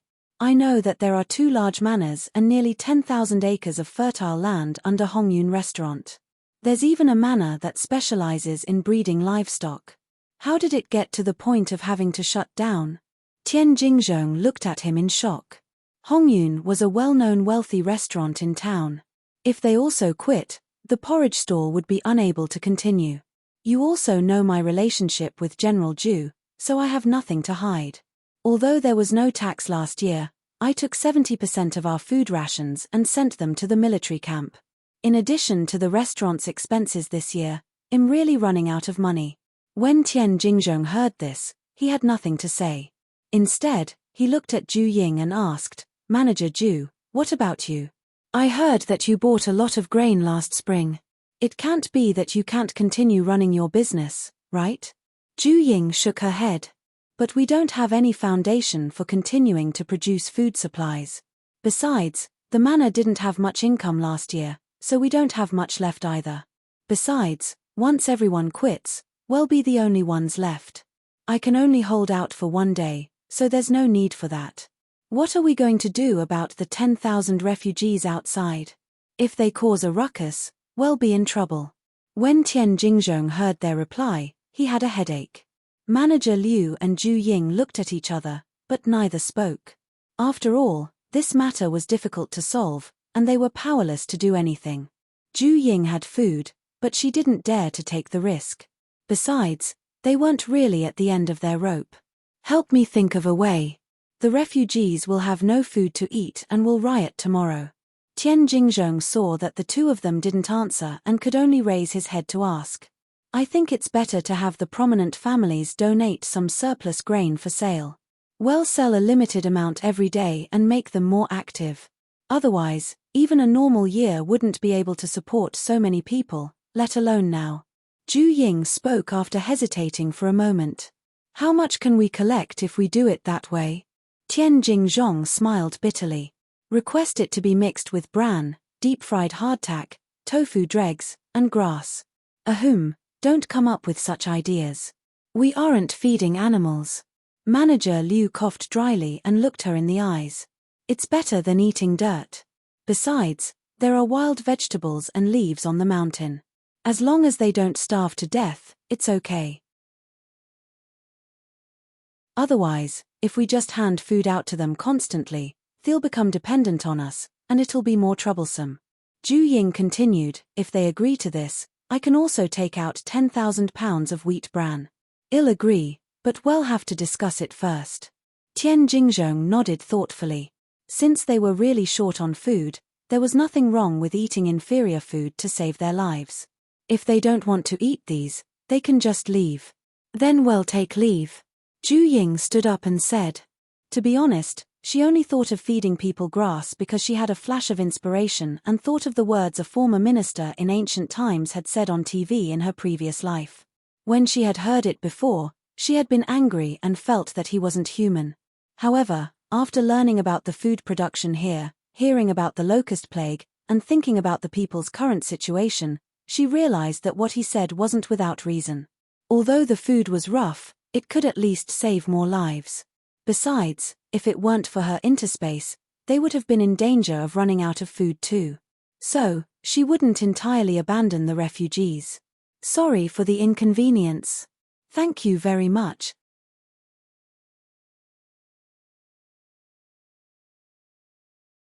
Chapter 253 Implementation. That's fine, but you can't go back on your words. I'm counting on your 10,000 pounds of bran. Tian Jingzhong said. No problem. You can look for me anytime. Zhu Ying paused and continued, by the way, the combination of ingredients can't be done casually.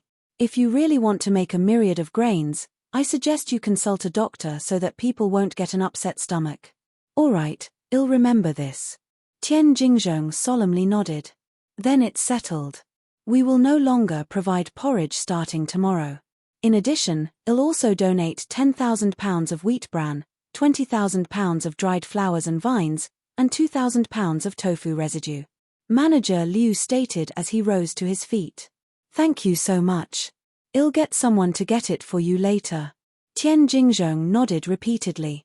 After sending them off, Tian Jingzhong immediately took note of the number they had said, then went to the clinic to find Dr. Luo and Jiyu Chungrui, asking them to come up with 1 or 2 recipes. He collected another batch of fodder according to the recipe. This time, it was much easier to talk to the other business owners, and they gave him a large amount of what he asked for. The owner of the grain store, in particular, gave 50,000 pounds of wheat bran, 20,000 pounds of breadcrumbs, and crushed rice mixed with rice husks. Tian Jingzhong didn't mind this. He immediately reported the amount of grain donated by everyone to County Mayor Kong in a book after receiving it. County Mayor Kong's eyes lit up when he understood his plan. Not only the wealthy families in their small town couldn't support this porridge stand, but even the county government felt the same way. In addition to the wealthy families preparing to escape, all kinds of conflicts began appearing at the porridge stands. These mixed grains weren't what the rich wanted to keep, so it was much easier for them to donate them. However, this food could save the lives of countless people. You can try implementing this, he said directly after thinking it through. If it works, it will be implemented in the whole county. Yes, I'll make the arrangements now. It can be implemented tomorrow morning. All right. Remember, it's okay if the food is inferior, but it must be clean. If it's moldy, it can't be mixed in. Otherwise, it'll be troublesome if someone dies from it. Understood. I'll personally supervise it. Tian Jingzhong patted his chest and said. At the same time, he heaved a sigh of relief. He turned around and then walked out. After he returned, he began to send people to each household to get fodder. County Mayor Kong called Bai Jingping over. After a brief discussion, Bai Jingping brought his men to wealthy families and proposed to donate various kinds of fodder. After dinner, Zhu Ying told Jiyu Chungrui about how she leaked the white potato news to Manager Liu. I didn't have time to discuss this with you, so don't be angry. How could I be? It's only a matter of time. If we had told them earlier, we wouldn't have had to worry about the theft in the manor. You're saying, that's right. I think he closed Hongyun restaurant earlier than expected because he wanted to guard the white potato seedlings in the manor. Jiyu Chungrui stopped and continued, by the way, should we close our grassland taste restaurant? When the porridge stand closes tomorrow, I'm afraid there will be trouble. No. No matter what, we still get a few dozen taels of silver per day in income. If it's closed, how will we feed such a large group of people? Zhu Ying paused for a moment. At most, I will increase the price of the desserts and staples. That way, I can save a lot of money. Seeing her firm attitude, Jiyu Chungrui had no choice but to say, all right, but do a good job of guarding the place. If the town is in chaos anyway, you'll have to close up. Sorry for the inconvenience. Thank you very much.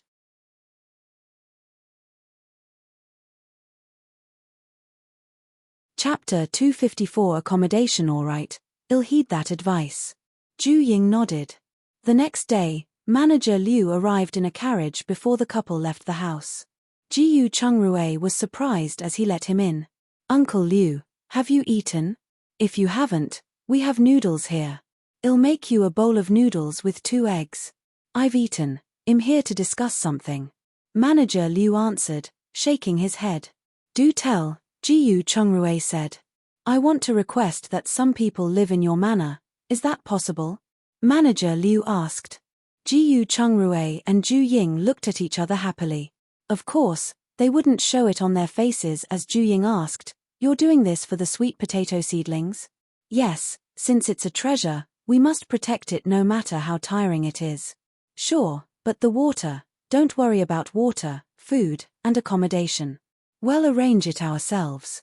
You want to drill a well? Well, give it a try. It's such a big piece of land, and it's at the foot of the mountain. We'll definitely find a water source. That's exactly what we wanted to do too. We'll leave it to you then. Alright, but you must give us more seeds when the time comes. No problem. I'll give you everything you need from the manor, and we'll just ask for more from the village. Then it's a deal. You can't go back on your word. No regrets. Jiyu Chungrui and Ju Ying nodded at the same time. After that, the two brought him to the manor. The 2 villages weren't far from each other. One was on the south side of the river, and the other was on the north. They were in a straight line to each other. Therefore, Xiahe village was a small village closer to the mountain. Because of the lack of arable land, the land here was more for rearing. When they arrived at the periphery of Xiahe village, they saw more than 20 strong men waiting there. There were more than 10 ox carts parked next to them, and they were all full of provisions. Each of them was tall and straight. One look and anyone could tell that they had undergone some sort of special training. When they saw the 3, they immediately greeted them respectfully, Butler Liu, Dr. Jiyu, and Manager Ju. These are the people I brought. Manager Liu stepped forward and introduced them. Welcome. I'll leave the safety of the manor to you all. Jiyu Chungrui stepped forward and greeted them. Can I make a small request? He looked at Manager Liu. Go ahead, one see that all of them are martial arts practitioners. A group of people in my manor are learning martial arts, so I hope your men can give them some pointers when they are free. No problem. Even if you don't ask us, we'll do so. After all, we won't be able to protect the manor completely. Alright, let's go in then. After Jiyu Chungrui made his request, he walked them into the manor and found Chang Shun, Chen Zhuang, and the others. He introduced them to each other. In the end, he arranged for Manager Liu and the others to set up camp at the courtyard's edge. That's right, they had brought tents, which saved him a lot of trouble accommodating them. After settling them down, the couple brought Manager Liu to meet Uncle Nyan before returning to town. When they entered the town, they found that the streets, which were initially empty, had become lively. However, most of them were refugees, and there were also many beggars. Seeing this, Jiyu Chungrui stopped the carriage and said to Ju Ying, do you see that? There are many more beggars on the street. You must be careful when you open your restaurant. I know. You too. Try not to make house calls if you can. Ju Ying nodded and reminded him. After that, she looked around and found more beggars near her restaurant. It seemed that she had to be extra careful. Sorry for the inconvenience. Thank you very much.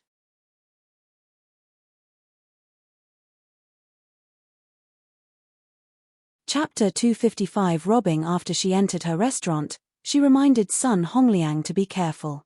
She also told him that the daily leftovers could be taken out to be distributed to the beggars.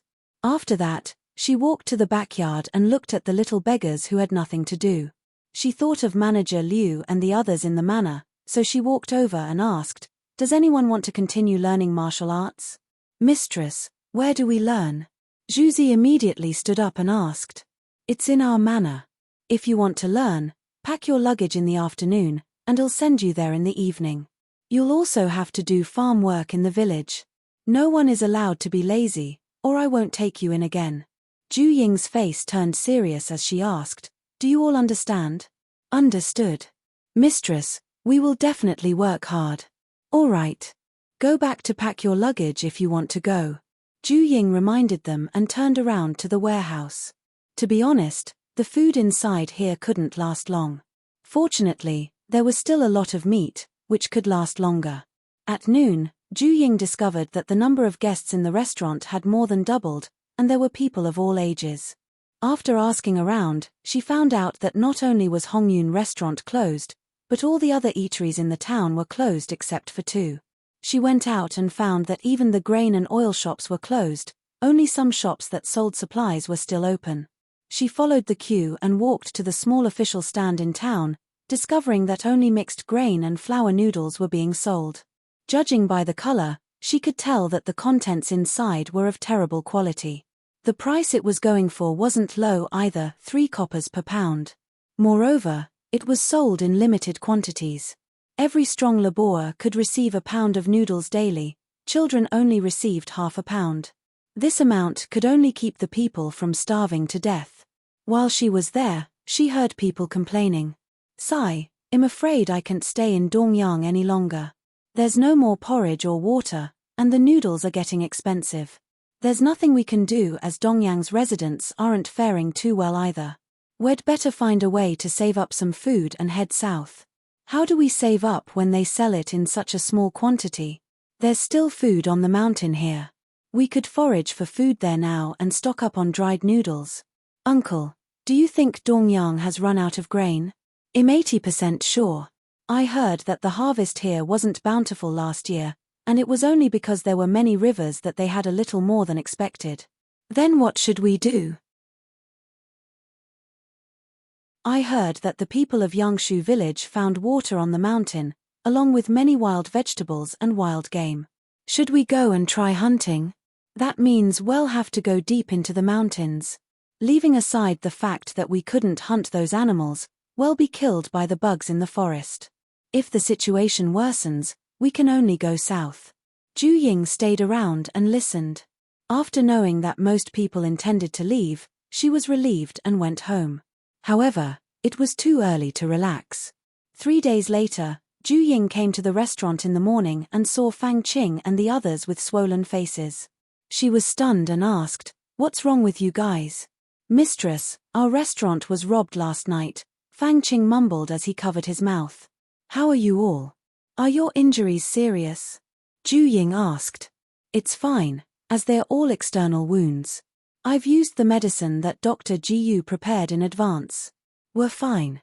"That's good to hear. Do you know who did it?" "It's those refugees. We've injured 2 of them, but it seems they're going south overnight." Zhao Cheng was full of self-blame when he said this. Although they didn't steal any food, they scattered 2 bags of rice and 1 bag of black flour. "Sorry for the inconvenience." "Thank you very much."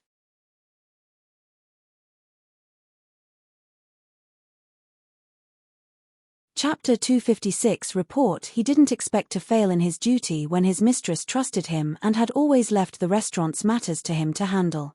"We've fed these ungrateful bastards porridge for so long, but they're biting back in the end." Ju Ying was pissed. "I'll have to report this to the authorities," she turned around and said. "No need, it's no use as they've already run away." Fang Qing shook his head. "How is it useless? If we report this to the authorities, at least the officers and soldiers will strengthen their patrols. The rest of those refugees won't dare act so openly again." After Ju Ying finished speaking, she turned around and went to Tian Jingzhong, informing him of the situation. Tian Jingzhong sighed and said, "To be honest, 3 families in town reported the case this morning. I heard some rich families in the village below were also robbed. There are only 50 soldiers assigned to our town, so we can't take care of everything. So you have to strengthen your protection yourself." "So, the refugees planned this group attack?" "Yes, a group of people likely wants to go south, so they are taking as much as possible before leaving." "Then what if we catch them?" "You can do whatever you want." I'll go to the warehouse where the refugees are staying and give them a warning. Whoever tries to rob again will be dealt with dead or alive, and the government won't care. I'm relieved to hear that. I'll leave you to your work. After Ju Ying finished their discussion, she turned around and walked out of the office just in time to meet the patriarch, who was coming up in a hurry. Grandpa, you are Ju Ying. I'll report something first, and we'll talk later. The patriarch ran into the office after he finished speaking. Ju Ying didn't stop him. She stood aside and waited for him. Sure enough, after a while, the patriarch came out with a dejected look. After seeing Ju Ying, he stopped and asked, "Are you here to make a police report too?" "That's right. My restaurant was almost robbed yesterday. Fortunately, it was stopped in time, and we didn't suffer a big loss." "What happened in the village?" Ju Ying asked. "It's our oil mill. More than 100 pounds of peanut oil and about 1,000 pounds of biscuits were stolen." At this point, the patriarch continued with a face of annoyance, "It's also because we stopped production that we neglected that side of the mill. Otherwise, we wouldn't have lost so many. It's not all your fault. Who would have thought that it would be a bunch of backstabbers? It's better to store your goods in multiple locations or distribute them to everyone. Or else, it will attract thieves." "That's true. I'll try to see what I can do after I go back." The patriarch nodded in agreement. The two chatted for a while before the patriarch left for Jiuzi's house. Meanwhile, Ju Ying returned to the restaurant and began to prepare large bamboo skewers. Since Constable Tian had said that he wouldn't pursue the matter if the robbers were beaten to death, she had nothing to worry about. That night, the couple stayed at the restaurant. However, perhaps Tian Jingzhong's warning had an effect. The town was calm for 3 days in a row as more refugees left. It wasn't until the night of the 5th day, when everyone's guard was down, that someone finally came through the back door. The terror-inducing powder that fell from the top of the door was the first thing that went off. The robbers choked, coughed, and yelled as soon as the powder was everywhere. Next was a wave of bamboo-made mechanisms. Although it wouldn't cause serious injuries, it would definitely draw blood. As a result, chaos ensued, and the robber cried miserably. It immediately woke up the residents in the restaurant, and they immediately ran out. When Ju Ying and her husband came out, some people were still stuck near the back entrance, while others rushed to the warehouse.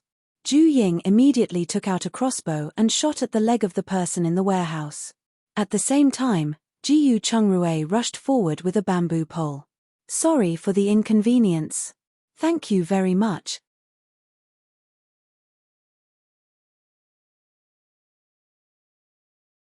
Chapter 257 Fighting the refugees at the warehouse entrance. The first man screamed after he was shot in the leg and fell. A few of the people behind him didn't manage to stop in time and fell as well. The rest of the robbers had just steadied themselves and had yet to recover their senses when Jiyu Chungrue rushed over and whipped them with his bamboo pole. They immediately screamed in pain. When Zhao Cheng and the others saw this, they rushed over with ropes and tied everyone together. At the entrance, the people who weren't seriously injured saw that Ju Ying was standing alone and immediately rushed to her. Ju Ying put away her crossbow and changed to a bamboo pole, rushing over as she aimed at their faces. Since they dared rob her restaurant, all holds were barred. Furthermore, whipping their faces hard with a pole would cause them a concussion, making their movements more sluggish. It was much more effective than aiming at their bodies. However, something unexpected happened quickly. After she had pushed 5 people back, someone grabbed her bamboo pole. No matter how hard she tried, she couldn't snatch it back. Seeing this, the person immediately laughed haughtily. Ju Ying gritted her teeth in anger, exerting force as she took 2 steps forward. After the bamboo pole was arched, she quickly let go of it and ran 2 steps to the left. Once the bamboo pole was released, it whipped into the person's head. Unfortunately, his reaction wasn't slow either. He quickly turned the bamboo pole in his hand and dodged the attack. Ju Ying took advantage of this moment when he was distracted. She took out a boning knife from her interspace and rushed over, stabbing the knife into his arm that was holding the bamboo pole. She then quickly pulled it out and took 2 steps back. "Ah!" A scream was heard, followed by a violent roar. "Damn woman, You're looking for death. He threw her a flurry of kicks. Ju Ying listened to the whooshing sound of the wind and knew that this person was a martial arts practitioner. His kicks didn't look weak, so she didn't want to fight him head-on. Therefore, she swung her boning knife and rushed into the middle of the refugees. The timid ones immediately backed away when they saw her knife, and only one of the bolder ones reached out to grab her arm. The boning knife turned half a circle in her hand and changed its direction. She stabbed the hand aiming for her, and a scream was heard again. At the same time, a series of kicks came from behind. Sensing that, Ju Ying pushed away the man whom she had stabbed after dodging sideways. Phut, phut, phut. A sound. The person who was pushed out was kicked in the stomach and spat out a large mouthful of soup with a faint bloody smell.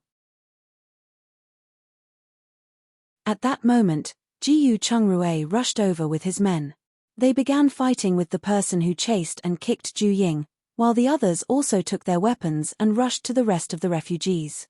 Ju Ying finally breathed a sigh of relief when she saw this, but she soon realized that someone was trying to strike her head. Once Ju Ying noticed something was wrong, she dodged and defended using Tai Kai.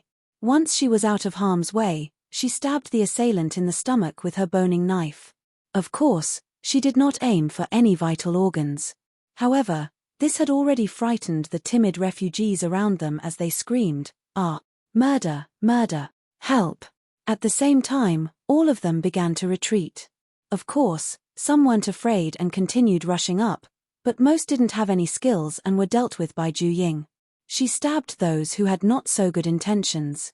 The refugees were so frightened that no one dared to continue attacking her. At that time, the patrolling guards heard the screams and ran over. They knew what was happening with a single glance. They immediately joined the battle, and all the refugees were tied up a moment later. Jiyu Chungrue immediately ran over and asked, "Babe, are you alright?" "I'm fine. It's not a problem to deal with these scrubs. Besides, I'm carrying this." After Ju Ying finished speaking, she showed the boning knife in her hand. "Sorry for the inconvenience. Thank you very much."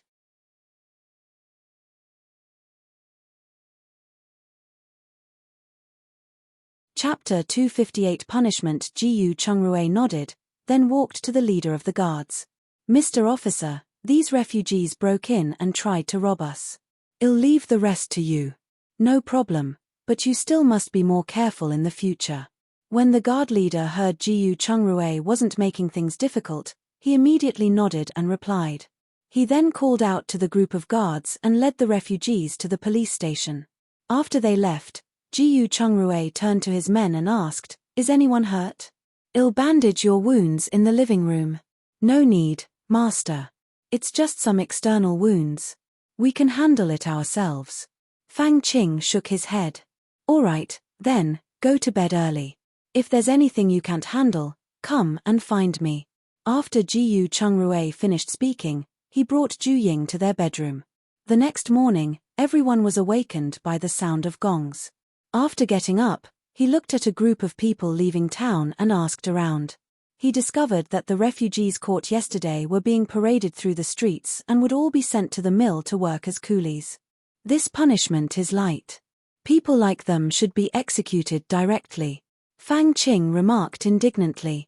Sometimes, death is a relief, but a life worse than death is the greatest torture for them. Jiyu Chungrue explained. After noticing his confused look, he continued, "The mill in town is running non-stop all day long. After entering, not only will you not be able to eat your fill, but you will also have to do heavy work. The treatment is worse than that of a donkey. Anyone with even a minor health problem will perish." "I see. No wonder they are all crying. That's satisfying to know." Fang Qing nodded in understanding. "They deserved it. It's already good enough that we didn't take their lives." Li Sheng clutched his half-swollen face and spoke through gritted teeth. "That's because Tian Jingzhong doesn't dare execute this many people, or else the remaining refugees would riot." Of course, Jiyu Chungrue only thought about this and didn't say it aloud. "This matter is over," he said after a while.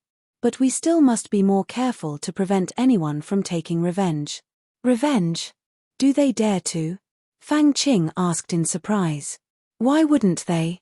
Among their many relatives, there will always be someone brave and foolish.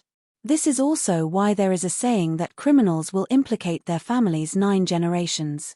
After Jiyu Chungrue finished speaking, he turned around and walked into the house. At the same time, he reminded them, "Hurry up and wash up.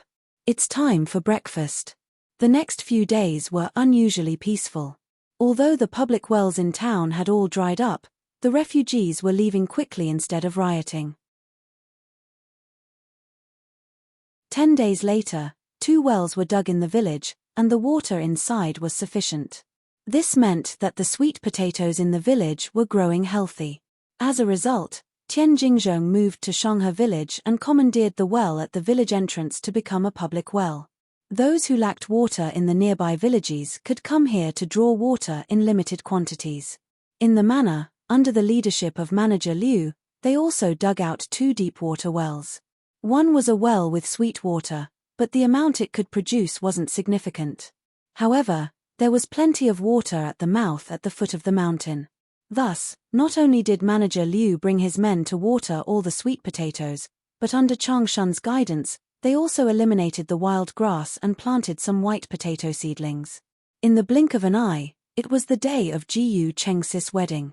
However, because the drought was getting increasingly severe, it wasn't celebrated on a large scale. Only the villagers and a few important relatives were invited.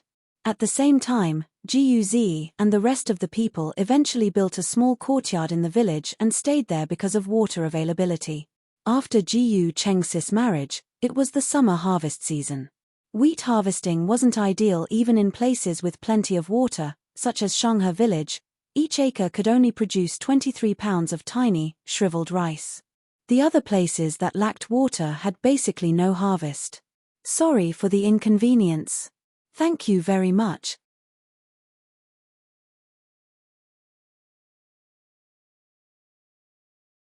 Chapter 259 Exchanging Wheat After the Summer Harvest. Juying found manager Liu. "Uncle Liu, how's the wheat harvest in your 2 villages? Why? Do you want some?" Manager Liu asked with a smile after pausing for a moment. "That's right. As you can see, our farm is full of white sweet potatoes. There are still 2 to 3 months before they can be harvested. We have to eat before they ripen." Zhu Ying immediately replied with a smile. "I can only give you 1,000 pounds of wheat." Manager Liu nodded. "Sure, as long as we can get through this. I'll pay you 10 coppers per pound. How about it?" Manager Liu shook his head. "Let's trade. I don't have any feed for my cattle and sheep, so I want you to provide me some white potato vines back." "That's fine too, as they grow back fast. After the flowers wither and bear fruit, we'll have cut some of the vines. I'll give them to you then," Zhu Ying stated. "Why do you have to cut off the vines? Shouldn't you keep the vines and leaves on it so the potato can grow bigger?" Manager Liu asked in confusion. "Think about it, there's only so much fertilizer in the field. If the vines overgrow, wouldn't the fertilizer all be wasted? We're supposed to be prioritizing the fruit, not the leaves. Also, they will absorb fertilizer when it takes root in the ground. So when you no longer need the vines and leaves, you must start pruning them.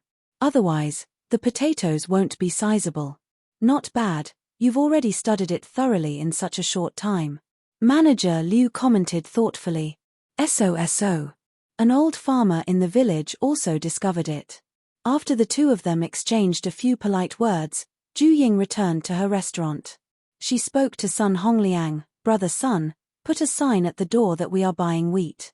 1 pound for 20 coppers. No matter how high the price we are paying, I'm afraid we won't be able to get any, right?" Sun Hongliang was surprised by her request. "Let's try, just in case."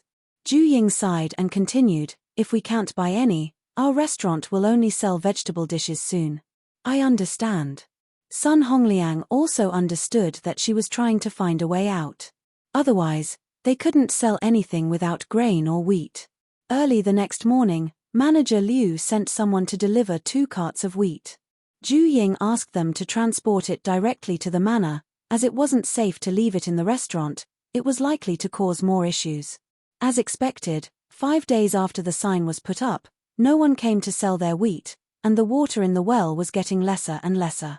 In the end, Zhu Ying reluctantly closed the restaurant while Fang Qing and the others stayed to guard it. As for Sun Hongliang and his family, they followed manager Liu to move to the manor. Zhu Ying also returned to the village and began to harvest her chilies. After harvesting all the chilies, Zhu Ying climbed the mountain to see if she could forage for something to cover up her act of taking stuff out of her interspace. Madame Qiao spoke up after dinner in the Jiyu family's old house. "Son, in a while, you should go and deliver 50 pounds of black flour to your third brother." "No, I don't agree. We have only harvested about 1,000 pounds of wheat from our 50 acres of land this year. It's already not enough for us to eat. If we give them any, we will starve to death." Mrs. Liu continued, "Besides, their lives are much better than ours. They wouldn't care about that little bit of black flour." Madame Qiao glared at her unhappily. This was the thinking of someone in a lower position. Even if she were made the main wife of the family, it didn't do any good to her overall vision of the family. She looked at Mrs. Yarrow and asked, "What do you think?" When Mrs. Yarrow heard this, she was also somewhat unwilling. There were more than 10 people in the family. At most, 1,000 pounds of wheat mixed with vegetables would be enough for them to eat for 4 months. She didn't want to give a speck of it to anyone else. "Sorry for the inconvenience. Thank you very much."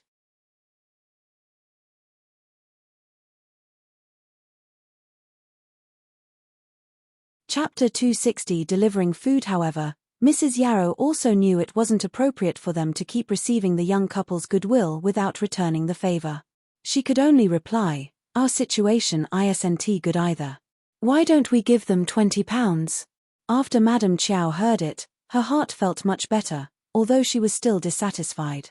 She looked at Father Jiyu and ordered, 50 pounds is my final decision. Also, bring some dried vegetables over." After she finished speaking, she went back to her room. "Mother, I'll remember it. I'll send it over in a while." Father Jiyu spoke hurriedly. Mrs. Liu wanted to refute, but Father Jiyu glared at her. She could only snort coldly and said to Mrs. Guo, "Hurry up and wash the dishes." "Who are you waiting for?" Although Mrs. Guo was unwilling, she didn't want to be someone Mrs. Liu could vent her anger on. She immediately got up and got busy.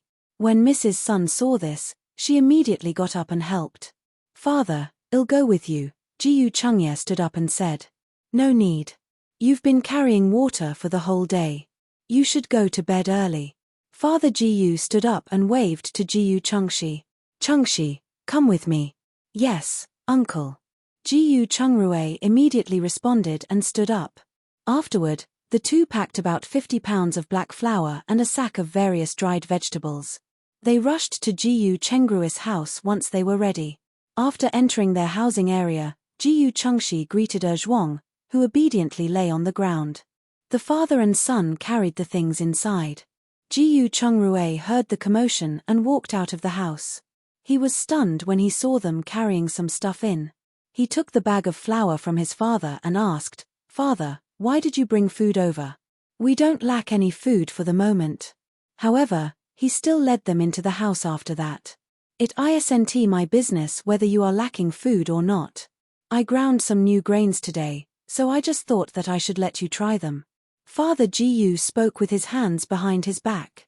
"Yes, there are also dried vegetables." Jiyu Chengshi laughed and echoed, "Thank you, Father." Jiyu Chengrue smiled and nodded. Zhu Ying also put down her book at this time and came over to greet the two. "Father, Chengshi. Quickly, come and take a seat." "Aye." Father Jiyu answered and sat down. He saw 2 books on the table and asked in surprise, "Are you guys learning by reading?" "I guess so.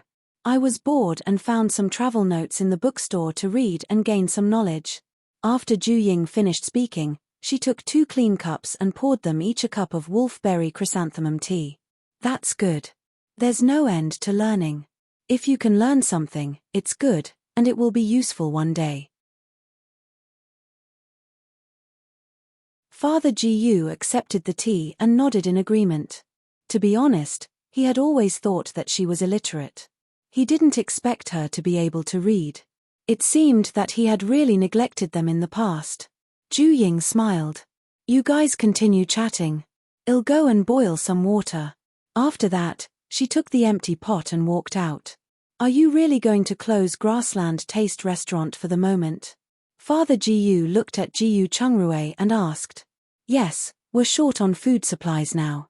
It's not easy to buy grain and alcohol, so we might as well stop for the moment. It's also better, saving us the trouble. Father Jiyu thought of what he had heard about the restaurant being almost robbed and nodded in agreement. That's fine. With your medical skills, you won't have to worry about your future. After a while, Ju Ying came back with a pot of water and a basket. She put it on the table and said, Here are some fruits. Father, you can bring them back for everyone to try. Fruit? Where did you buy them? Mr. Gus' eyes lit up. To be honest, other than the village at the foot of the mountain, it took a lot of work to find even a fresh vegetable, let alone fruits. This was something truly rare. Sorry for the inconvenience. Thank you very much.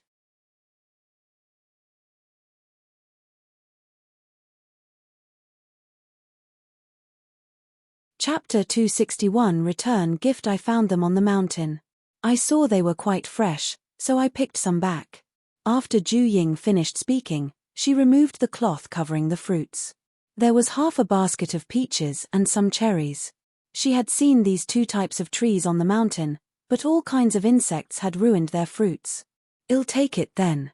Your grandmother loves peaches the most. I'll take them back to satisfy her craving.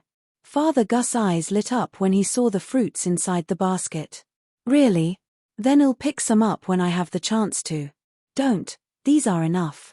The mountains aren't peaceful now, so you'd better not go deep into the mountains. Alright, I'll heed that advice.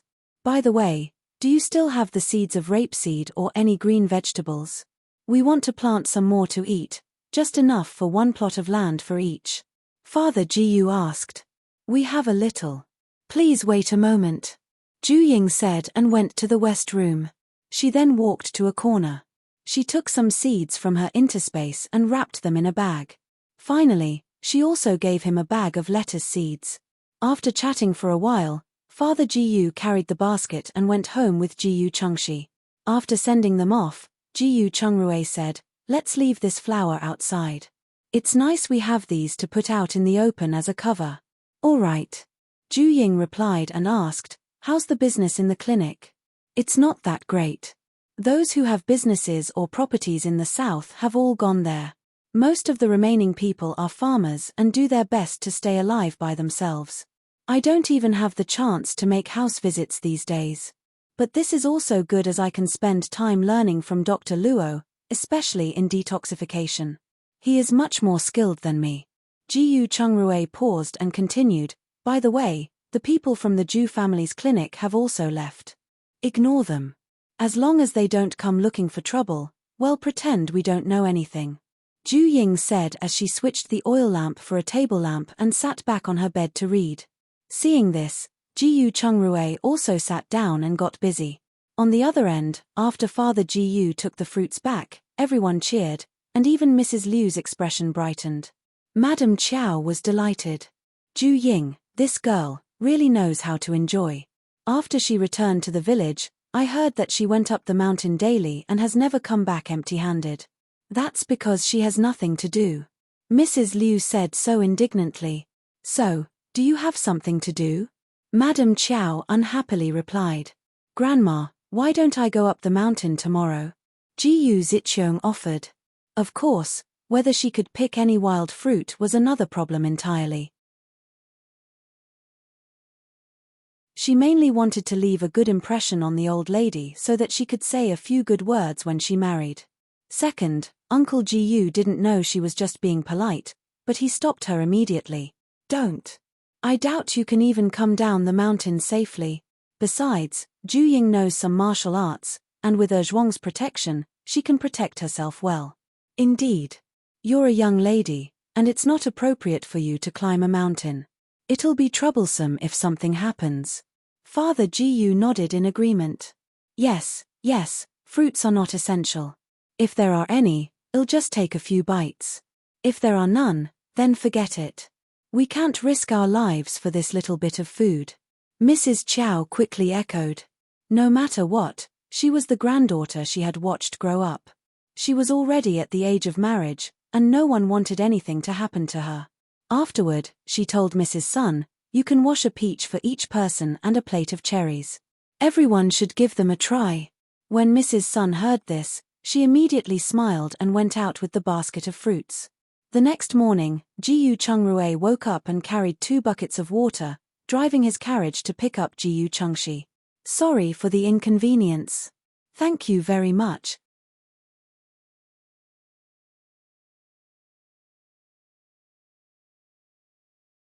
Chapter 262. The wolves are here. On the other hand, Ju Ying used a large plastic bucket to fill up with water from her interspace 3 times, watering her sweet potato field. After that, she took out 20 purple perilla plants from a corner and planted them in the field. She locked up and brought Zhuang up the mountain. After arriving at the mountain, Ju Ying was specifically looking for wild vegetables, especially dandelion and woad. If something really happened, these 2 things could save lives. A woman and her dog shuttled through the mountain. Suddenly, Zhuang started barking. Ju Ying immediately turned her head and saw him chasing a rabbit. Ju Ying shook her head and continued picking up the woad roots. However, Zhuang still didn't come back. She had no choice but to get up and search for herbs as she chased after her dog. She didn't have to go far before she heard Zhuang's low growl. Just as she was about to call out, she saw something moving in the grass. She thought it was a rabbit and just shut her mouth. However, Ju Ying was shocked when she saw 2 wolves leaping out of the grass and pouncing on Zhuang. Fortunately, the dog was quick-witted and didn't fight the wolves head-on. Instead, he turned around and ran in the opposite direction of her. Ju Ying's heart pounded. She immediately took out a crossbow from her interspace, loaded an arrow with knockout powder, and shot it at a wolf from behind. Awoo! A blood-curdling howl was heard as the wolf was shot in the hind leg and fell to the ground. Zhuang and the remaining wolf heard the cry and immediately turned their heads. The 2 animals immediately reacted when they saw the wolf on the ground with Ju Ying over it. The wolf raised its head and howled to call its companions while Zhuang pounced on it. At the same time, Ju Ying also took the opportunity to shoot another arrow. The wolf wanted to dodge when it heard the arrow's whistling sound, but Zhuang didn't give it a chance. He blocked the wolf's path of retreat. Thus, although the wolf managed to avoid the fatal blow to its throat, it still brushed past one of its legs, and blood immediately flowed. As soon as the smell of blood came out, the wolf's ferocity was stimulated, and it turned around and pounced on Ju Ying. Zhuang stopped it from doing so.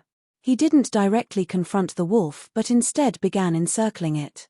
After a few moments, the wolf fell to the ground with a thud under the effect of the knockout powder. Zhuang paused for a moment, then lowered his head and bit it a few times. After making sure the wolf wasn't moving anymore, he wagged his tail and ran to Ju Ying's side. He ran around her in circles and asked for praise. "Well done. I'll give you an extra meal tonight. But we must leave quickly, or else we'll be surrounded by more wolves. That'll really put our lives in danger." After Ju Ying finished speaking, she quickly killed the 2 wolves with her boning knife and threw them into her interspace. She then scattered a large bag of terror-inducing powder nearby to interfere with the wolves' sense of smell. Once all that was done, she quickly ran down the mountain with her dog. Not long after, the howls of wolves could be heard from behind. The number of wolves in this pack was quite large. Zhuang, who had been strolling, was frightened by the howls. He didn't dare to play anymore and quickened his pace down the mountain. At the foot of the mountain, Ju Ying saw the patriarch with a group of strong men guarding the foot of the mountain. The patriarch saw her coming down the mountain and asked, "Ju Ying, are you all right?" "I'm fine. I ran down the mountain as soon as I heard wolves howling." Ju Ying shook her head. "That's good. I haven't heard a wolf howl in the outer area of this mountain for many years." What an unexpected. At that point, the patriarch looked at her. "Don't go up the mountain anytime soon. Wolves move in packs, and it will be dangerous if you encounter them." "I know, but we can't keep guarding against them." Why don't we dig some sorry for the inconvenience? Thank you very much. You're tuning in to the Dreamy Chapters YouTube channel. We're so grateful for your support, and don't forget to subscribe to join us on this incredible journey through captivating stories. Your generosity through donations truly makes a world of difference, as it's the primary source of revenue that allows me to expand and enhance this channel for you. Thank you from the bottom of my heart for being a part of this adventure.